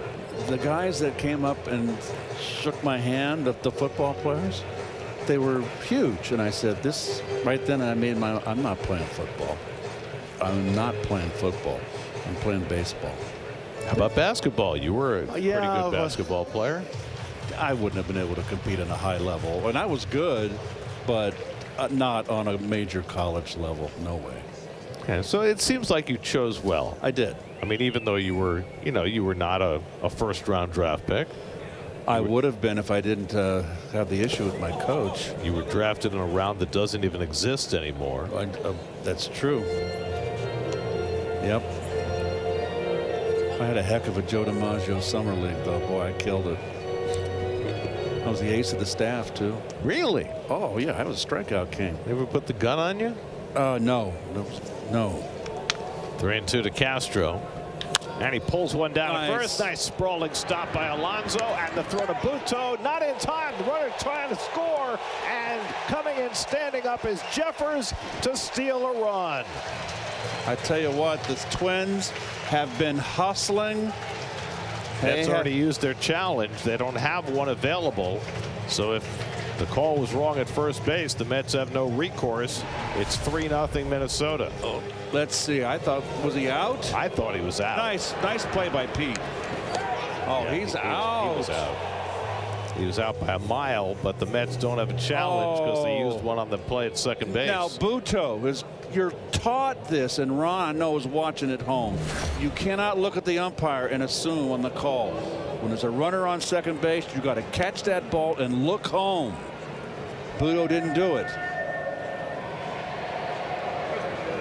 So a bad call that the Mets cannot challenge because they already used their challenge, and it cost them a run. And now a base hit up the middle for Kersey, and Castro will go first to third.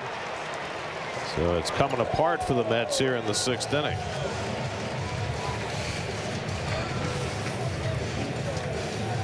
Jeremy Hefner is going to try and calm things down. You've got to turn. You cannot. Remember, it did David Cohn in Atlanta. Yep. And this is just, I'm telling you, the Twins are hustling. Jeffers saw what was going on and saw that Buto was turned around. And Buto says challenge the call, but he can't.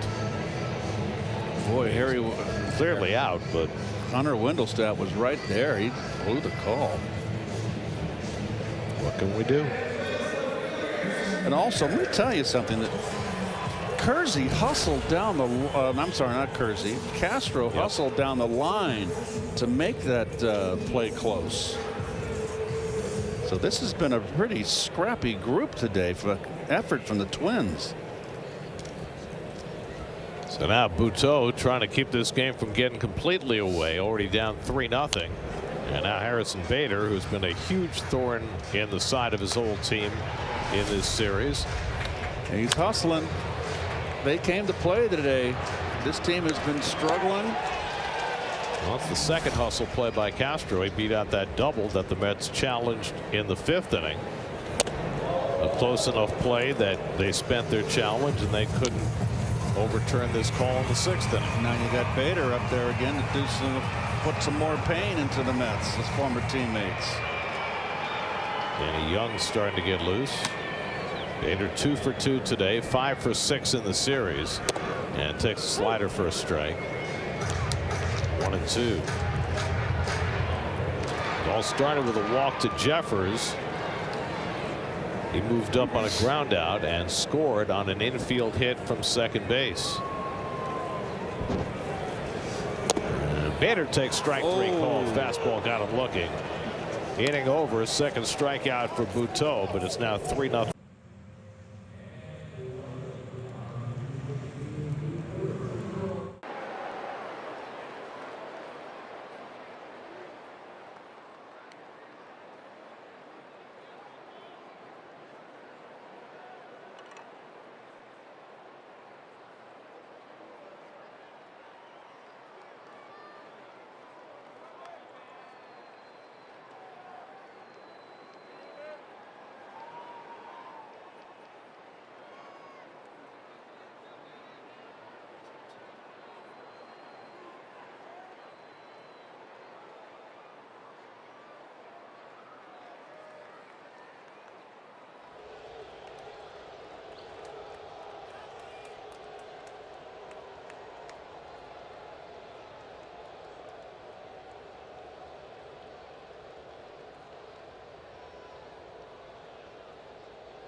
Hard throwing right-hander Louis Varland is on to pitch for the Twins as we go to the 7th. Mets down 3-0. And Luis Angel Acuna takes first pitch slider for a strike, 0-1.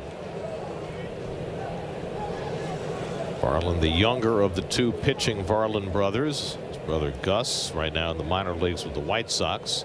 He's pitched for several big league teams. Varland now in his 4th year with the Twins.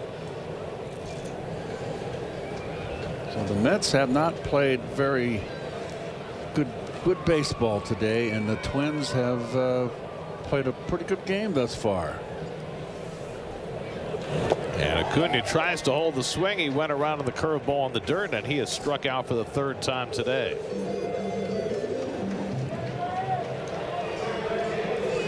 You're giving him a steady diet of breaking balls.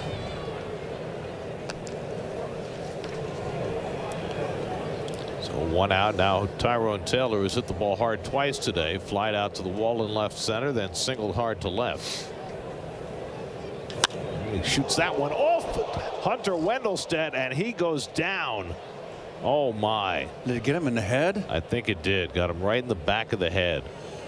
We were just talking the other day about how the base coaches wear helmets and that the base umpires should wear them as well. And Hunter Wendelstedt took a direct shot.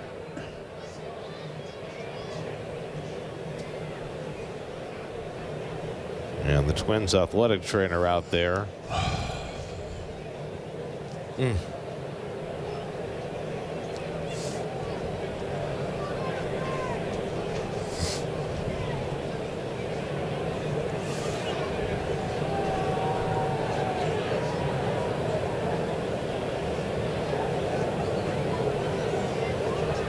Like Hunter was trying to get out of the way and that ball just followed him.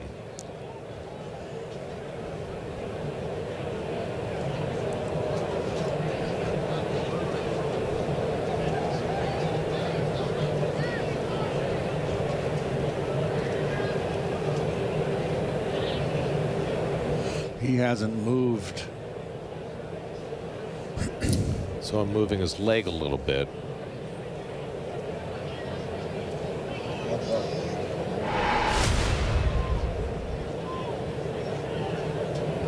He's trying to get out of the way. Oh, side of the head. Right there. Oh my gosh.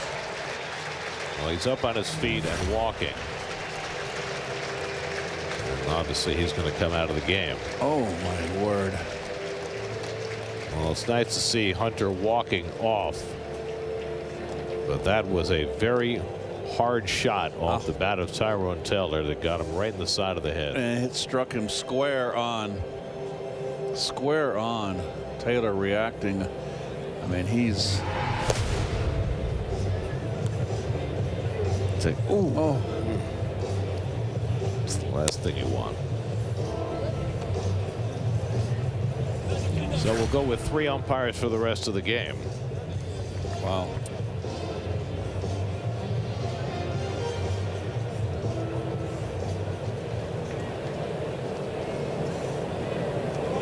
Adam Hamry, the second base umpire, will move over to first. Nestor Ceja remains at third. 0-1 the count to Taylor. We'll get a report on Hunter Wendelstedt if we can.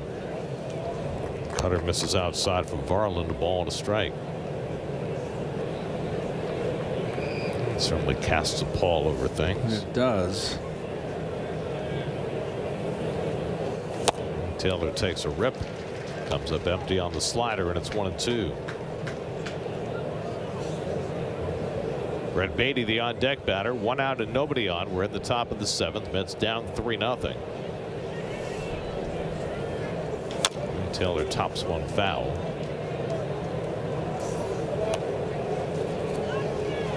Not sure I've ever seen that happen. I have before, not. I haven't.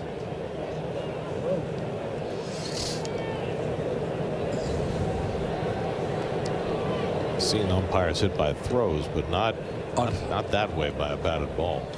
And usually, you know, the umpire that gets hit normally is the umpire at second base when they're in. Right. We've seen that off the bat, But not in the head. not in the head. But again, there's the case to be made that the base umpires should be wearing helmets. I mean, they mandated that the base coaches start wearing them about a decade ago when there was a fatal incident in the minor leagues where a coach got hit in the head. There's no reason why the umpires shouldn't wear them as well. Taylor bounces one down to third, handled by Lee, and the throw across the diamond gets Taylor 2 out.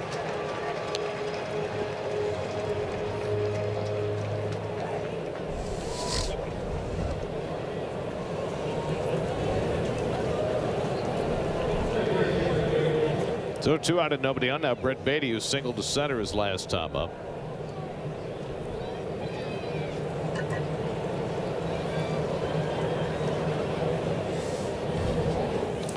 And Varland stays with the curveball. I mean, this guy throws 98, but he's been throwing mostly breaking stuff so far. Well, what did we see last night with Duran coming in and throwing over 100 miles an hour and threw a lot of breaking balls? And the last one was 102 to strike out Lindor to end the game. There's that 98-mile-an-hour fastball.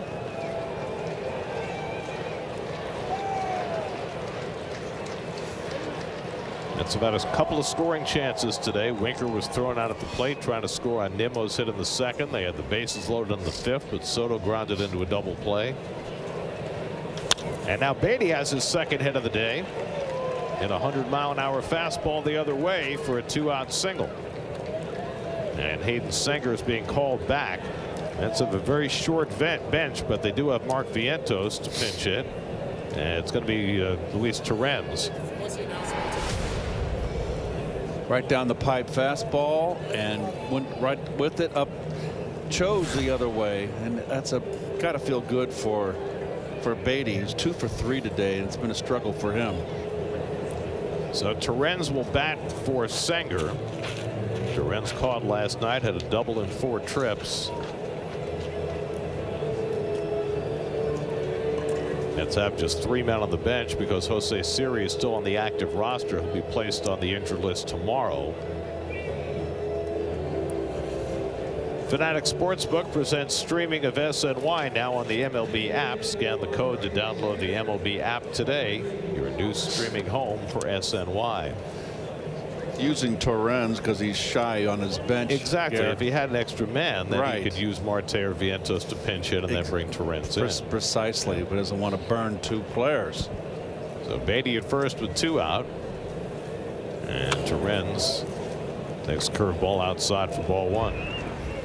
And really all you're asking from Torrens here is just keep the line running, get Lindor up with a chance to tie the ball game. Louis Varland, the third Minnesota pitcher. The starter David Festa went 4 1/3, allowed no runs and 5 hits. Twins starters now in the last 9 games, including today, have a 1.32 ERA. Danny Coulombe got 5 outs, and now Varland trying to finish the 7th. And he nicks the outside corner with that fastball. 1-1.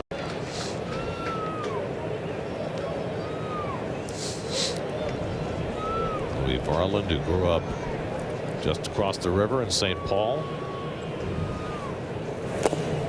And this is down with that curveball, and it's 2-1.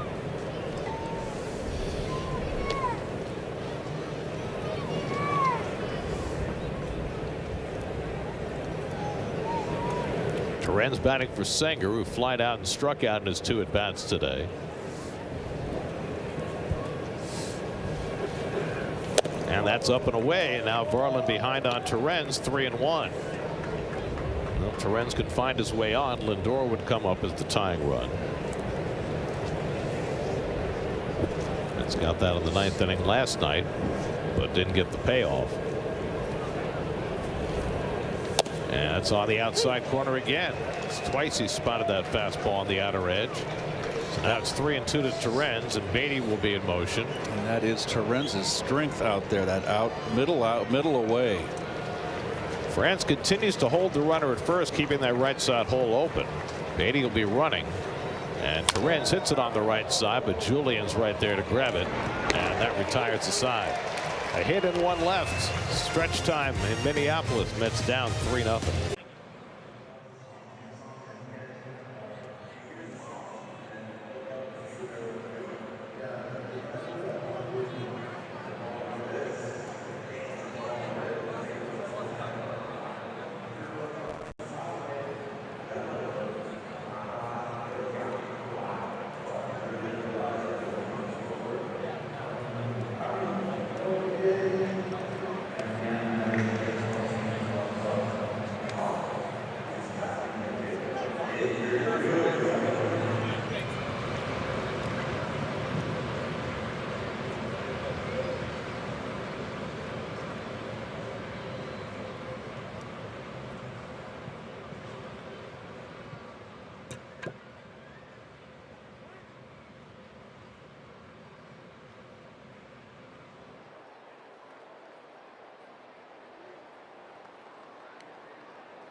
New York Sports here. The road ahead is presented by your Tri-State Cadillac dealers. Mets head home after the game today. They start a 7-game homestand, 4 with the Cardinals, 3 with the Phillies. And then they go on a brief sojourn to Washington for 4 games before coming right back home to play the Diamondbacks. Are we 3 in the booth when we go home against the Cardinals? We are the entire homestand, other than the Saturday game, which we're not doing. Wonderful. Now, you can't eat cotton candy with a spoon. That just doesn't work. Gotta get dirty. Oh, well, that's no. No, he's trying to use a utensil to eat it. I think he's much better off just going with the, yeah, that's not working. No. Oh, you know what he's doing? He's using like a toothpick. Well, good luck with that. Oh, You can't get it fast enough that way. he's eating like a wild animal. New battery for the Mets. Luis Torrens is catching, and Ryan Stanek is pitching, and Edouard Julien is batting.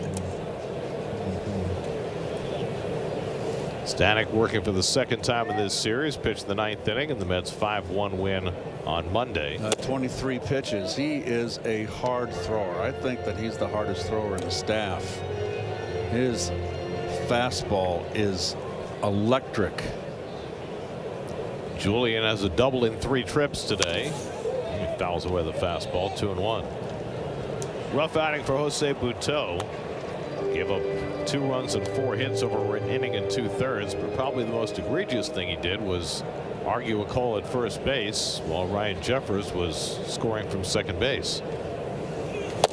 Fastball taken away by Julien, 3-1. Byron Buxton and Ty France to follow for the Twins in the 7th as they look to win a series for only the 2nd time this year.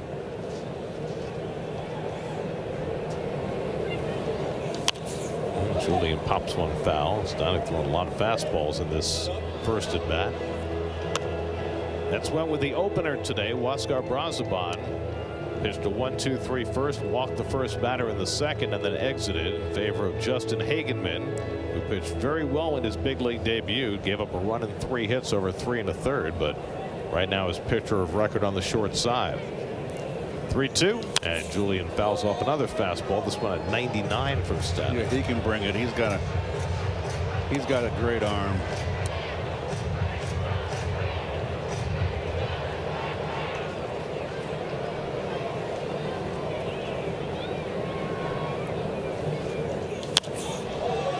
Stanek keeps throwing fastballs, and Julien keeps fouling him away.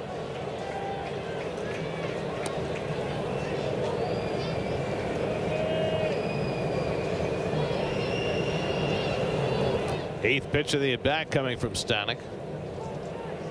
And Julien takes inside ball 4, so Julien outlasts Stanek and draws a leadoff walk.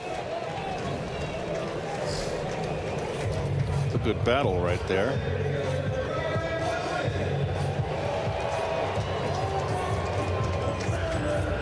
So now Buxton, who drove in a run with a single to center in the 5th inning.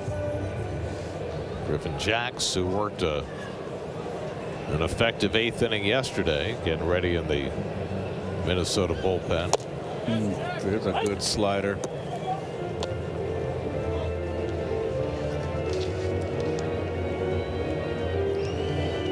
Buxton has struck out in his only career at bat against Stanek. And he hits one toward the middle, and Acuna gets knocked over and then throws it behind Lindor. Well, Acuna was able to get there, but he caught it awkwardly, and then he tossed it awkwardly, and everybody's safe.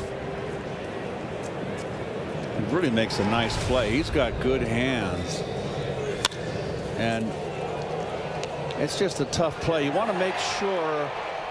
I mean, you don't see the runner. You're focused. Your back's to the runner. You don't know how close he is. You drop the ball. You got to rush it. They'll score that a base hit for Buxton. So now 2 aboard with nobody out for Ty France. And he chases a first pitch slider for strike 1. France had a rough series, 0 for 9 in the 3 games, but he's got good numbers against Stanek, 5 for 11, including a home run.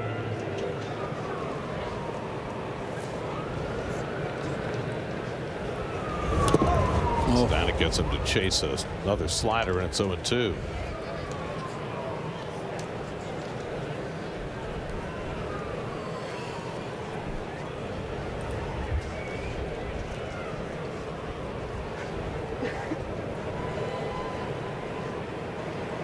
France had a down year last year with Seattle and Cincinnati, but he's had some really good offensive seasons.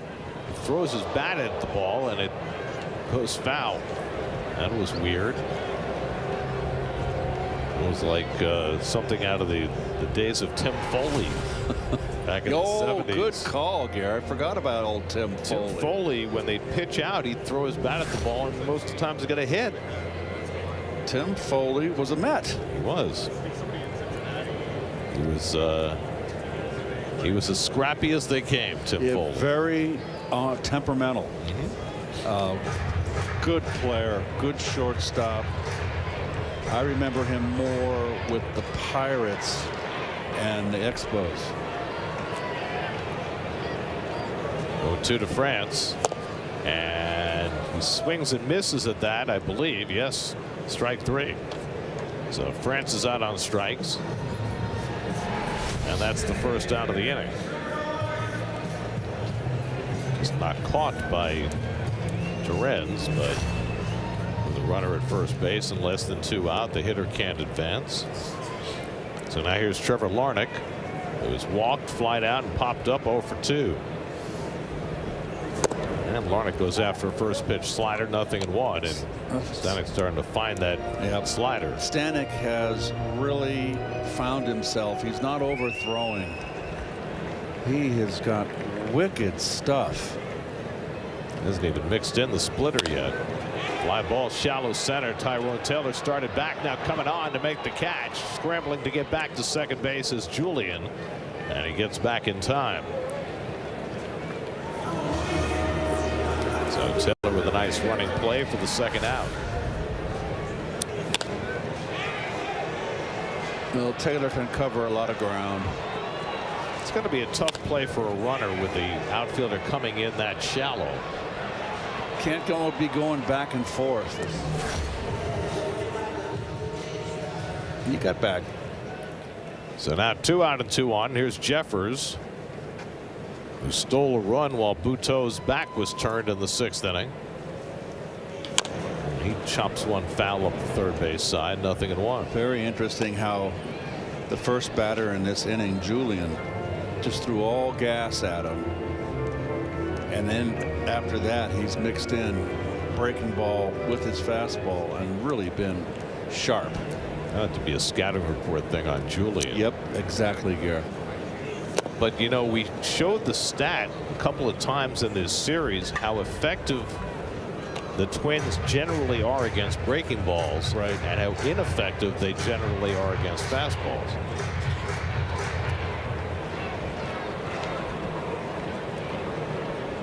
Jeffers 3 hits last night, down to the count here 0-2. Goes down with a splitter. 1 ball, 2 strikes.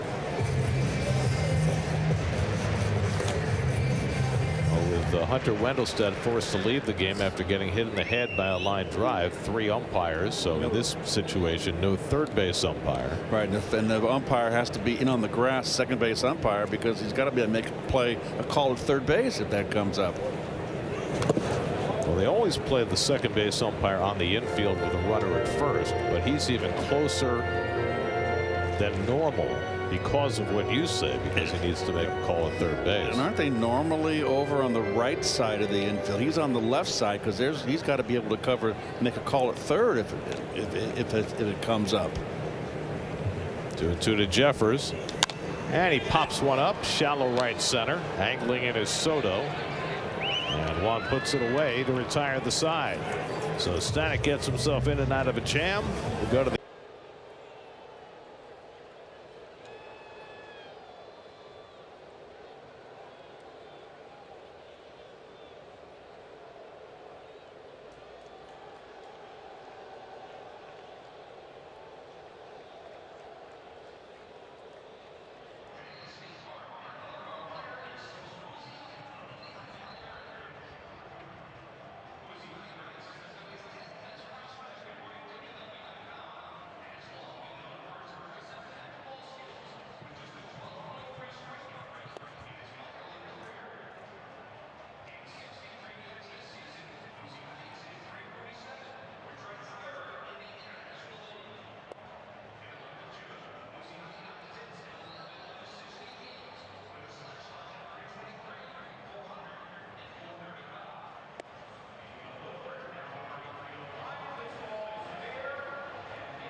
Why?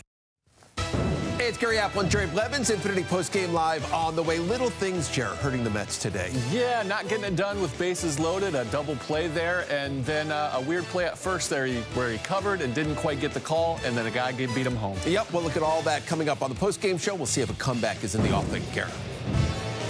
Well, the Twins have it set up the way they want it, with the Griffin Jacks ready to pitch the 8th inning and Jhoan Duran available for the 9th. Top of the batting order for New York in the 8th. And Jacks gets his first slider over for a strike, 0-1. Well, Jacks has to cut through the meat of the order here, and there's his numbers thus far this year. He worked the 8th inning last night, gave up a double to Alonso, but nothing else.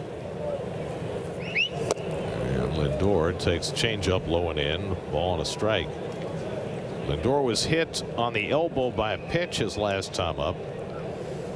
Otherwise 0 for 2. Mets have had just 6 hits in this game.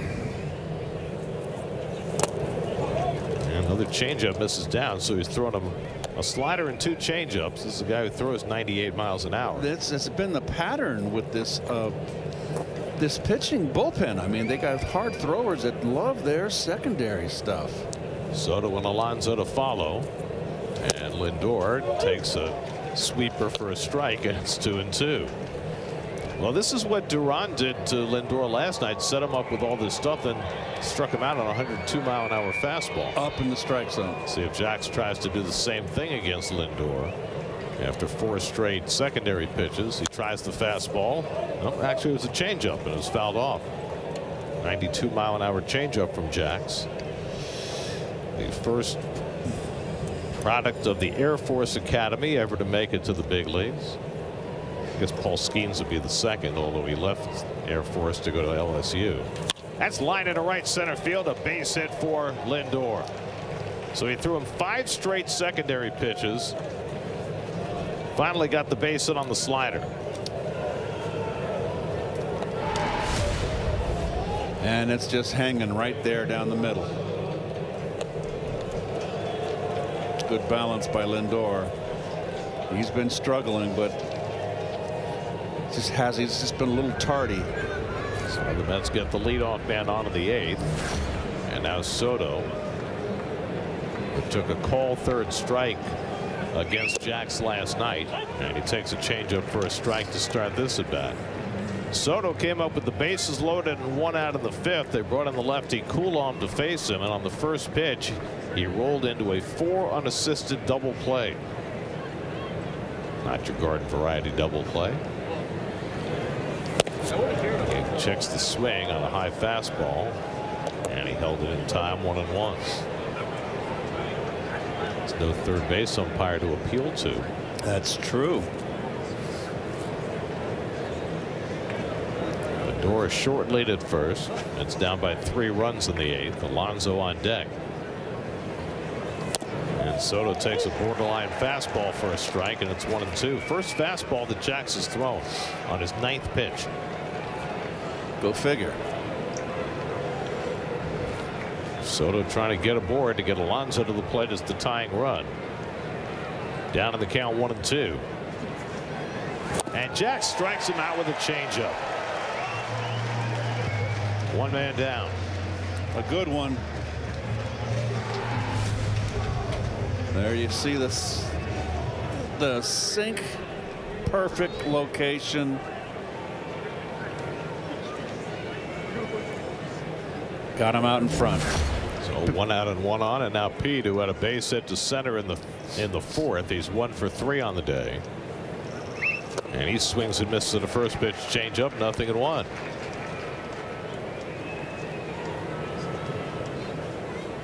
Alonso hit a double right over the first base bag against Jacks last night. Be hard to do that right now with France holding the runner at first. I think Pete's more in maybe a 1 swing, get the Mets back in the ball game mode right now for 2 strikes. Alonso for the season hitting .355 with an 1170 OPS, best in the National League. He lifts that one foul. 1 ball, 2 strikes.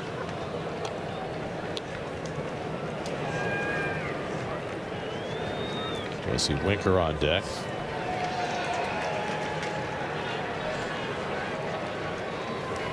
Griffin Jackson, his 5th year with the Twins. He and Duran have been a terrific 8th, 9th inning combination.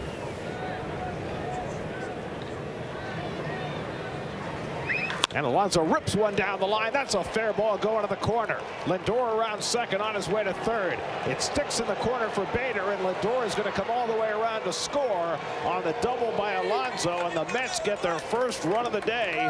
It's now 3-1 in the 8th. Pete Alonso just keeps on cranking out the extra base hits. He gets a changeup here up in the strike zone, stays back. Boy, he has just been on fire. A fortunate bounce there as it stuck under the padding, which enabled Lindor to score easily from first. That's 13 extra base hits, 21 runs batted in for Alonso in the first 18 games of the year. What a run. Now it's Winker taking a slider for a strike. Jesse had a double back in the second, then he struck out his next 2 at-bats. Facing Jax for the first time in his career. And he rips that one into right field for a base hit. Alonso will score. Winker turns first, puts on the Jets, heads for second. He slides in safely with an RBI double. The Mets have 2 runs home in the 8th, and they've got the tying run at second base with only 1 out. Back-to-back doubles by Alonso and Winker, each bringing in a run. It's now 3-2 Minnesota. All 3 hits off of secondary pitches. There's a hanging slider right there. Winker all over it.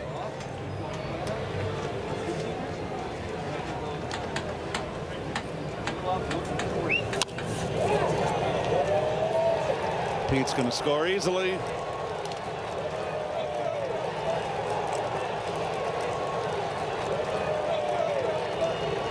There is nobody up in the Minnesota bullpen. That's a little surprising. But they trust Jax to get himself out of this jam that he's put himself in. Mets with 2 runs home in the 8th inning. Mets have A.J. Minter and Danny Young up in the bullpen. Probably Minter if they get it tied and Young if they don't. Here's Nimmo trying to get it tied with Winker at second and 1 out. Brandon has a single and a walk today, and he pulls one on the ground to the right side, handled by Julian. And that's the second out as Winker takes third. Boy, a lot of 4-3s with Nimmo. The infield was playing way to the pull. So now the tying run at third with 2 out, and Luis Angel Acuna, who's had a devil of a time at the plate today, gets another opportunity.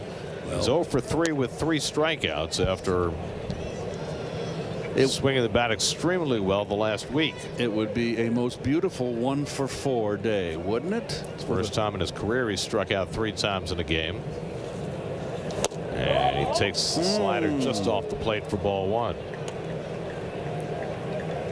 Third baseman Lee playing right near the bag, so Winker can't get too far away. See the Playing right in with Acuna's bunting ability. Right side of the infield, playing him up the middle. And that slider drops in for a strike, and it's 1-1. Franz, the first baseman, is way off the bag, and I do like that. I used to love to play off the line. Take that hole away. Did you say Franz? Yes, I did. Ground ball toward the hole, off the backhand of Castro, and that brings in the tying run. Acuna found the hole on the left side. His base hit drives in Winker, and the Mets have rallied the tide with 3 in the 8th. Boy, this would be a big win right here.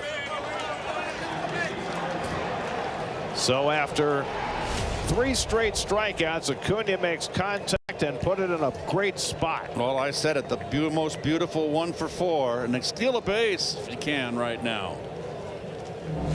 Takes a big lead, and he's going first pitch. Taylor takes a strike. The throw not even close. It goes into center field, and Acuna didn't realize it till too late. God, you got to throw over on him. You can't forget about Acuna. Acuna's 5th stolen base of the year. Jeffers threw it into center field, but Acuna did not realize it, and he stays put at second. Now a base hit puts him ahead.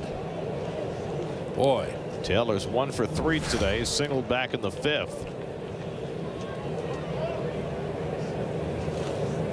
And Taylor lines one to center field. Bader dives and makes the catch. A bullet off the bat of Taylor, and Bader saves the Twins bacon by making a diving stop. Taylor took Bader's job late last year.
A.J. Minter makes his first appearance in this series as we go to the bottom of the 8th in a tie game.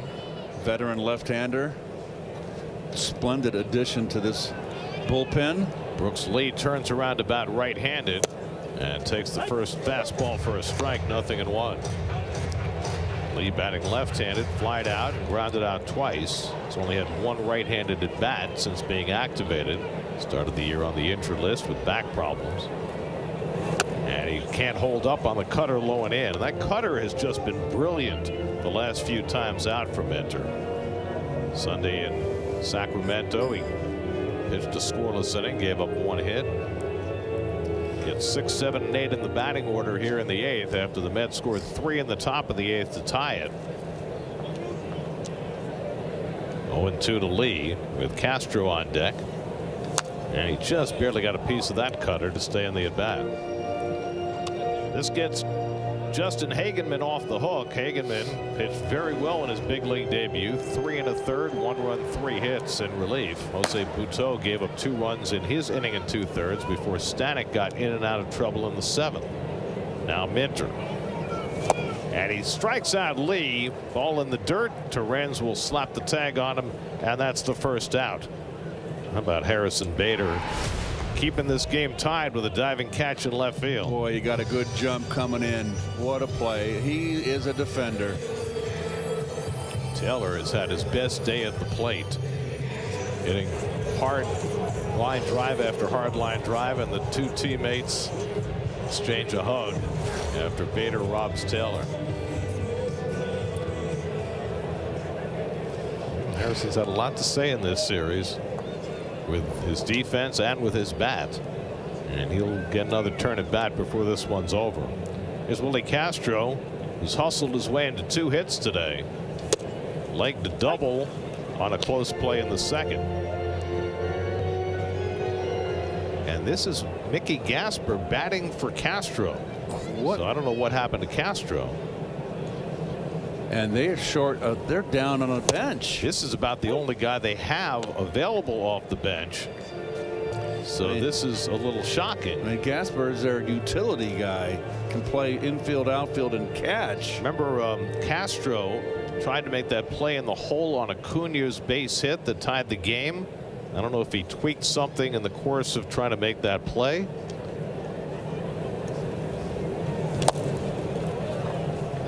So Gasper, who caught the 9th inning when Christian Vasquez got hurt the other night, now is going to be forced into action somewhere else. I guess they can move Lee to shortstop.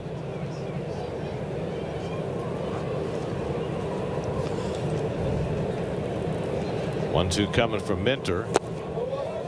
And he misses down the cutter. 2-2.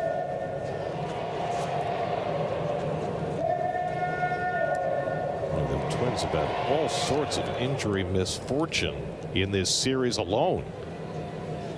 3 players going down the last 2 days, and now apparently Castro. Full count to Gasper. There's Castro in the dugout. I don't understand. He must have done something. Can't imagine why else he would not be batting in this spot. 3-2 from Minter, and he lifts one foul. Deshaun Kersey is on deck. There's Joan Duran. Looks like he'll get the 9th inning, even if it's a tie game.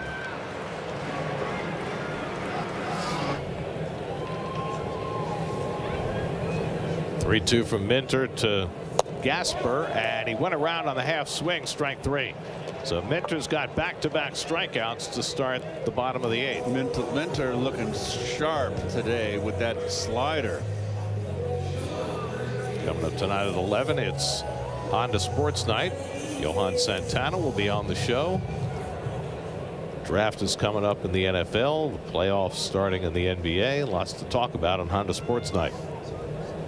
So here's Deshaun Kersey, who had a base hit his last time up, thinking about a bunt.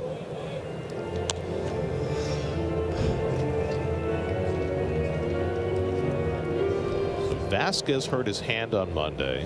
Correa hurt his wrist last night. Wallner hurt his hamstring last night. And now Castro comes out of the game late in this game. They haven't made any player moves. That basically takes care of your bench.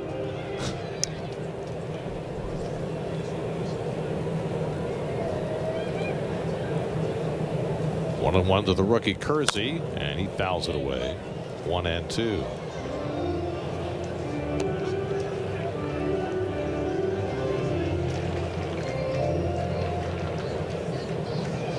I mean, they would love to bat for Kersey in this spot, get them a right-hand batter against Minter. Can't do it.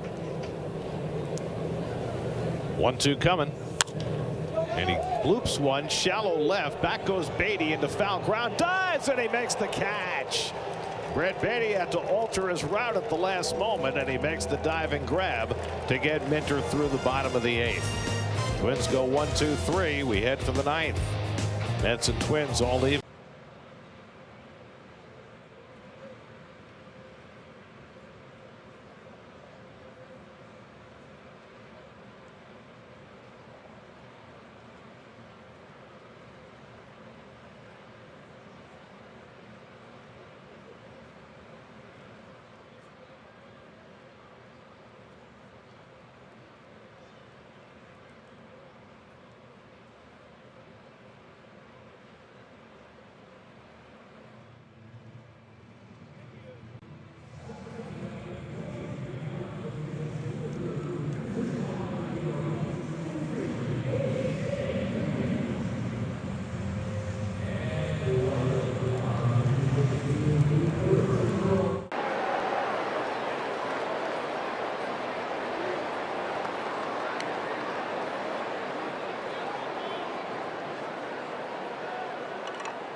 Well, Carlos Correa apparently not feeling well enough with that wrist to hit, but well enough to play the field, so he comes in to play shortstop after they batted for Castro.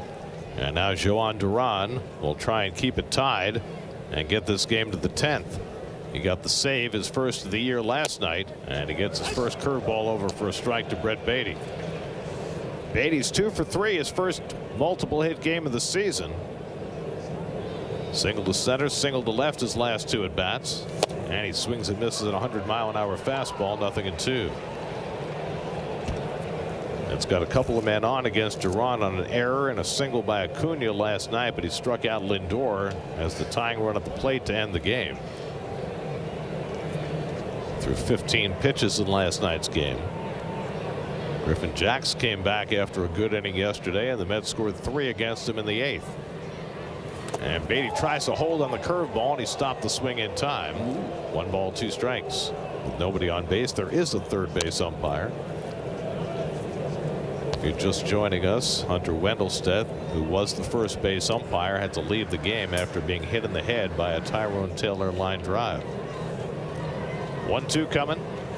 Swing and a miss, went up in the zone to strike out Baty for the first out in the top of the 9th. That's where he got Lindor to end the game last night.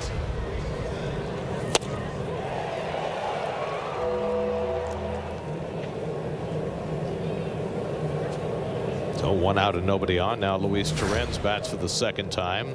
Pinch hit for Senger in the 7th and stayed in. Grounded out in his only at bat. Torrens takes a fastball for a strike. Or was that the split? I thought it was a sinker. I think the pitch that he throws is actually the pitch that Paul Skeens throws, the splinker, which is kind of a hybrid between a sinker and a splitter, and that's why it's so hard.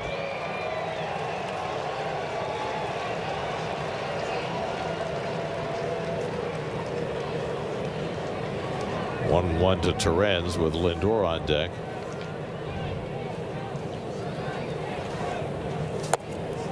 Lays off the slider, and it's 2 balls and a strike. Edwin Diaz is up in the Mets bullpen.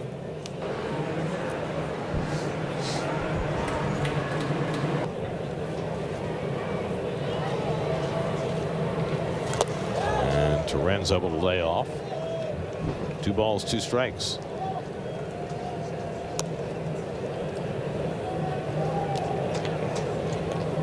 I like these nice Minnesota alternate uniforms. Cream colored with Twin Cities across the front. They're not extravagant. No, they're lovely. Torrens lifts one down the right field line, slicing away toward the corner, and foul out of play.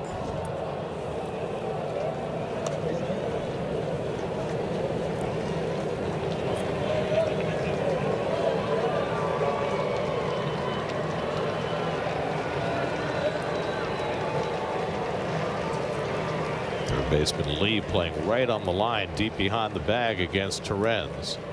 And Luis hits one past the mound. Julian circles in to get it and throws out Torrens, 2 down. So we got a rematch with Lindor and Duran. Duran struck him out last night on a high fastball. Lindor's been on base his last 2 trips, hit by a pitch in the 5th. Single to right in the 8th to get the Mets 3-run rally started. Alonso, Winker, and Acuna drove in the runs, and now Lindor batting with 2 out and nobody on in the 9th. And he takes that splitter down for ball 1.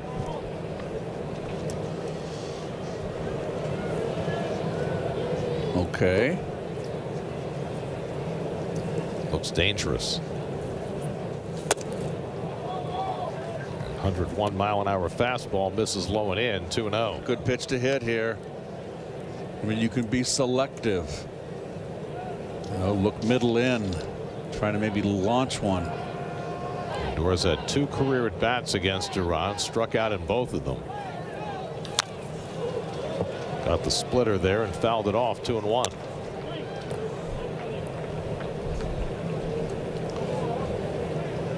Mets 3 runs, 10 hits. The Twins 3 runs, 8 hits. We're in the 9th.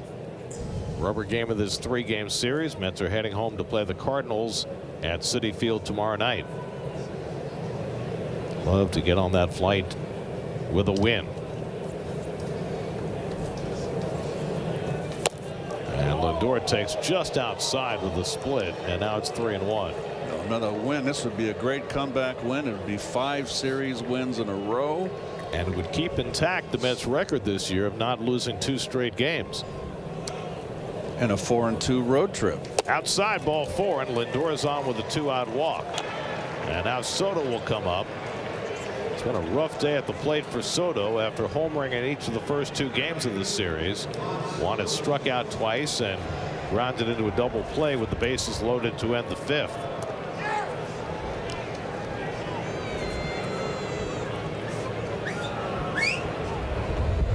Soto has never faced Duran. See if Lindor is inclined to steal here. He's got a pretty good lead. Not going. And first pitch on the inside corner for a strike with a splitter. 0-1. So looking back to question Todd Tishner's strike call.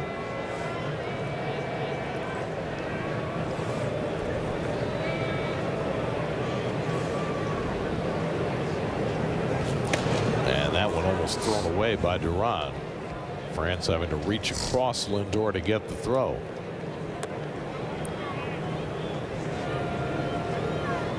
Most of these hard throwing closers are not particularly adept at holding base runners.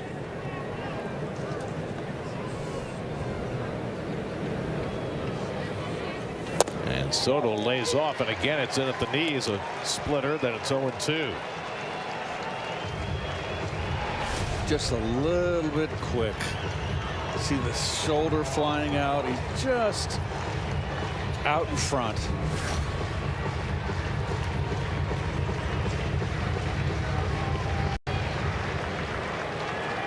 Now just looking to get into contact mode, down in the count 0-2 against Duran.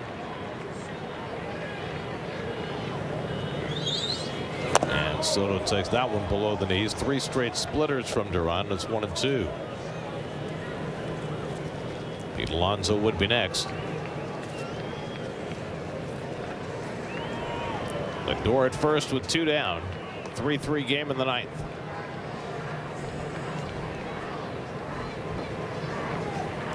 Soto swings and misses. He goes down on the curveball. And Duran gets through the 9th inning. 3rd time Soto's been struck out today. To the bottom of the 9th, tied at 3.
Harrison Bader will be leading off against Edwin Diaz as we go to the bottom of the 9th. It's been quite the series for the former Met. He's done it with the bat. That was the game winner right there. Put the Twins ahead in that first game. Done it with his arm.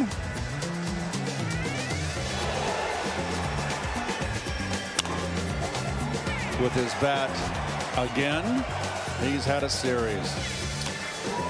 And diving catch against Taylor kept the Mets from taking the lead. In every possible way that he can make a play in this game with the bat, the glove, and the arm. 5 of 7 in the series, and now he faces Edwin Diaz trying to shake off 2 bad outings in a row. One against Miami, one against the A's. Gave up 2 runs in that game last Friday in West Sacramento. Held on for a very shaky save, and this is a big outing for Diaz coming into a tie game in the bottom of the 9th. He's been erratic with his slider.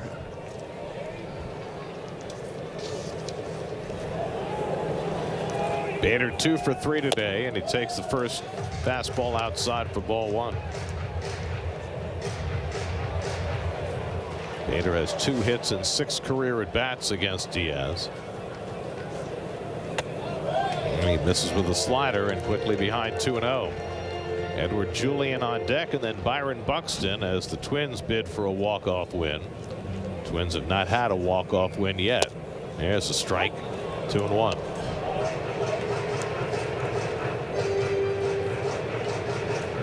Diaz, the 6th Met pitcher of the day, as they tried to piece it together. And he misses with a slider, and he's behind on Bader. 3-1.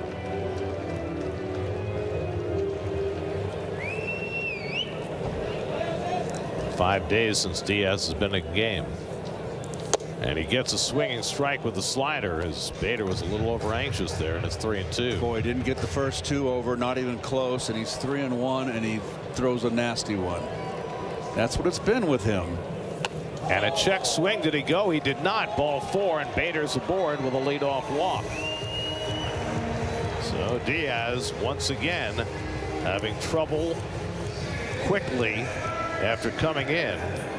He walked the first batter he faced against the A's in his outing last Friday, and now he walks Bader. So the winning run at first with nobody out, and Edward Julian the batter. Julian has a double and a walk today. Yeah, they got to keep an eye on Bader. They tend to run at will against Diaz, who is so slow to the plate with that high leg kick. And he misses high with a fastball to Julian. Torrens has done an amazing job throwing people out, but sometimes Diaz doesn't give you much of a chance.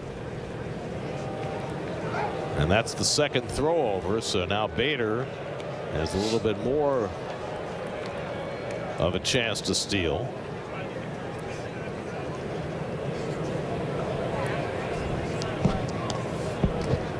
He's running. Julian takes it high. Torrens's throw on a hop, and he's safe. Bader steals the base and moves the potential winning run to second base. Lindor wants the second base umpire to call for a crew chief review. New York is challenging the safe call at second base. Lindor is saying that Bader came off the base and that he kept the tag on. I don't know. Was the foot still on? The crew chief review of the call at second base. It's a crew chief review because the Mets used their challenge early in the game, but when you get to the 8th and 9th innings, you can request a crew he's chief out. review. He's out. He came off. He came off the bag. There's that stupid head first slide. Sorry about the choice of words. And that left leg lifted just a little bit. What there? Look at that, Gary. Yep. But the thing is, you got no challenge. Well, but the Mets asked for the crew chief review, and they're getting the review. So they may get this one overturned. They're going to get it overturned. Mark Carlson and Mark Wegner are the crew chiefs in the replay center. Mets lost a challenge for the first time this year earlier in the game, and then didn't have one when they could have gotten a call overturned at first base. Now later in the game, you're allowed to ask for the crew chief review. And all you kids that are watching at home, you keep the tag. All you middle infielders, you keep your tag on the runner. It would certainly appear from that still that Lindor had the tag on Bader's foot off the bag. But still waiting for the judgment of the replay umpires. Obviously a huge call in this game. That's the winning run. It's going to be overturned. I don't know. The fact that they're taking this long, Keith, makes me wonder. It's an inordinately long period of time. Here we go. The call on the field is overturned. The runner's out. The runner slid past second base. So the Mets get the call in their favor, and that takes the winning run off the bases. There's that head first slide. That is the second time in this series the Mets have had a call overturned on a potential stolen base against them. So 1 out and nobody on. 2-0 to Julian, and that's up and away, and Diaz continues to struggle with his command. Now behind 3-0 with Byron Buxton on deck. Just a huge play right there. And it's a strike, 3-1.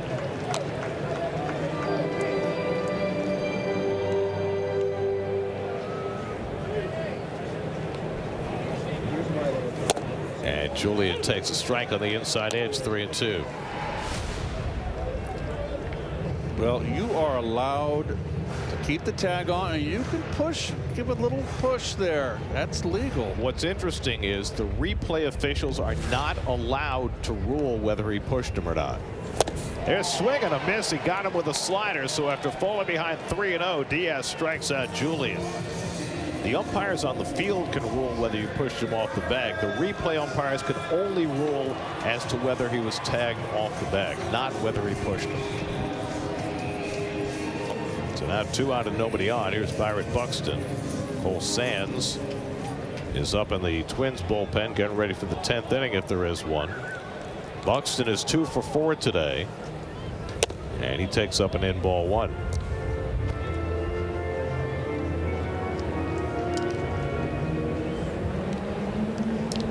Buxton has 1 hit and 5 career at bats against Diaz, and he swings and misses at a slider, a ball and a strike.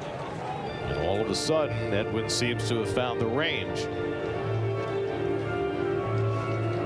If we have a 10th inning, Pete Alonso would lead off for New York, with Soto as the free runner.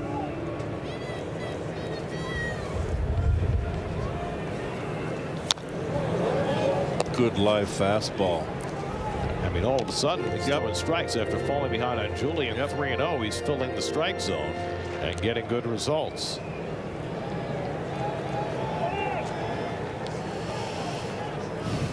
Swing and a miss. He got him with a fastball. So Diaz, after the overturned call at second, strikes out the next 2, and we go to the 10th, tied at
We go to the 10th inning in Minneapolis. Mets have won their only extra inning game this year.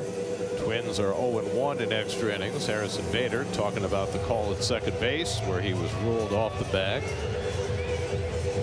Might have felt he was nudged off by Lindor, but didn't get that call. Cole Sands, who got a couple of outs last night, will pitch the 10th inning. Juan Soto will be the free runner at second base, with Pete Alonso to lead off for the Mets. Seems like the perfect time for one of those leadoff 2-run homers. Pete has a single and a double in this game. He drove in the first Met run with his double in the 8th. Met scored all 3 in that 8th inning. And he takes the breaking ball just out of the strike zone for ball 1. Sands faced 3 batters last night, gave up a sac fly to Winker, walked Acuna, and then got Lindor on a ground ball with a couple of men on.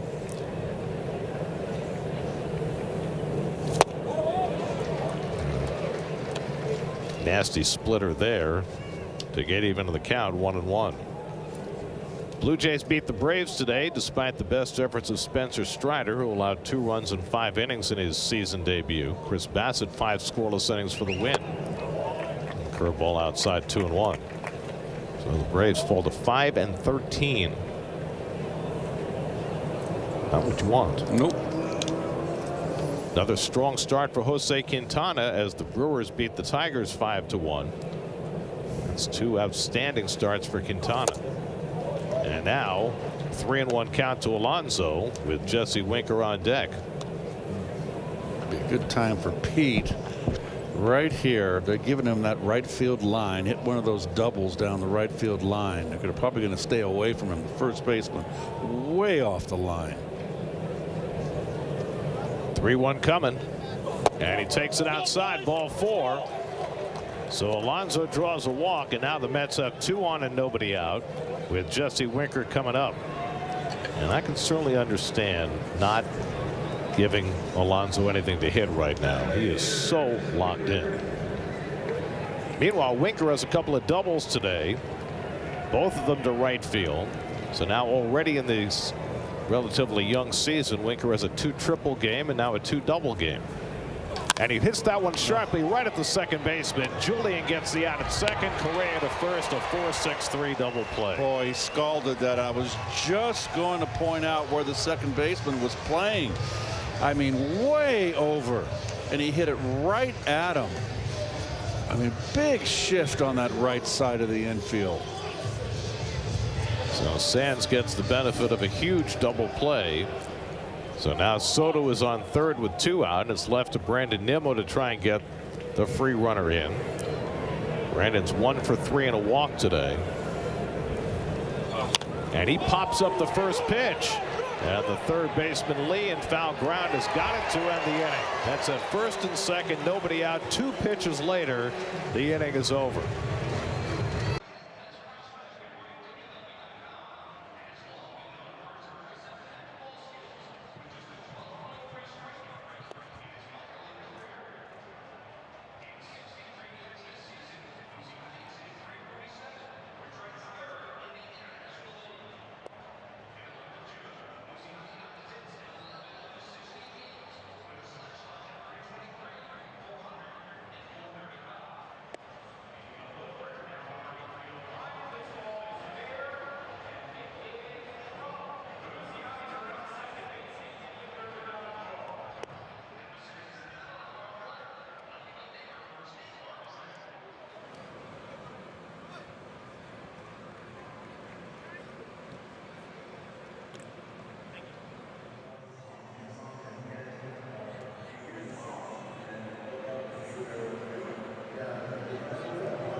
Mary Tyler Moore and her hat.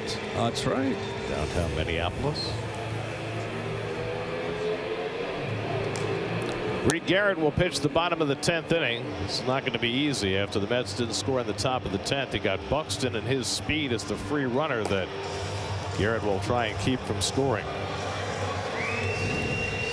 Worked in the opening game of the series on Monday. 1-2-3 inning with a couple of strikeouts. Buxton made the last out in the 9th, so he's the runner. Ty France, Trevor Larnach, and Ryan Jeffers will try and get him in with the winning run. God, you must get him over if you're a Twinkie. France is 0 for 4, struck out 3 times, and he takes the first pitch cutter for a strike, 0-1. You got Acuna playing right over near the bag to keep Buxton close. A lot of room on the right side for France. And France jumps away, almost got hit. He generally does not get out of the way. 2 years ago, he was hit 34 times when he was with Seattle. Goodness.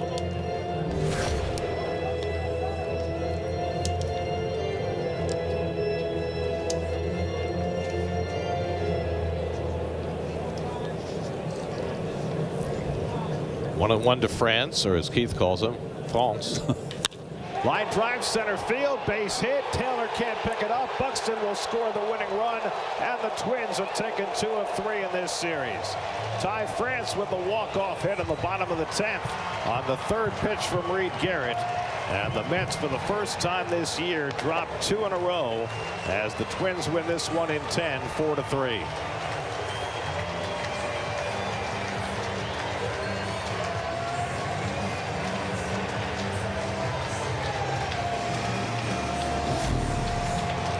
The Twins have their first walk-off win of the year. The Mets have their first walk-off loss of the year as Ty France delivers the game winner after the Mets failed to score in the top of the 10th. Slider up in the strike zone, not away enough and too flat.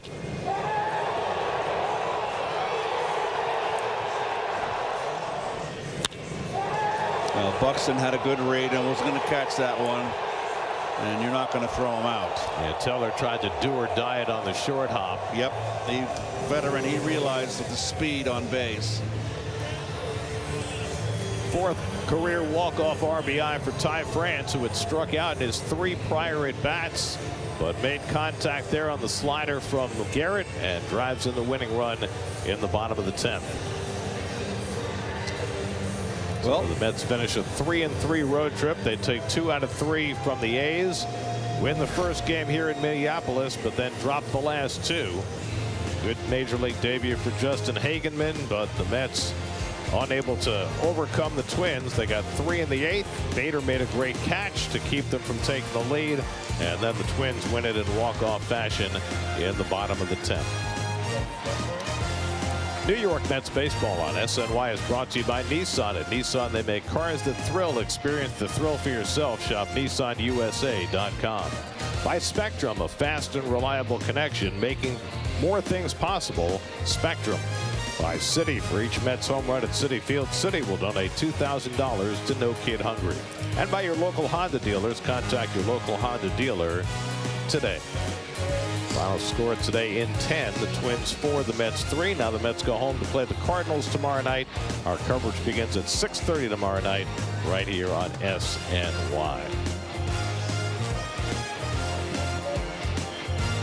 Now for Keith Hernandez, Steve Gelbs, and our entire SNY crew, I'm Gary Cohen in Minneapolis. Time for Infinity Post Game Live.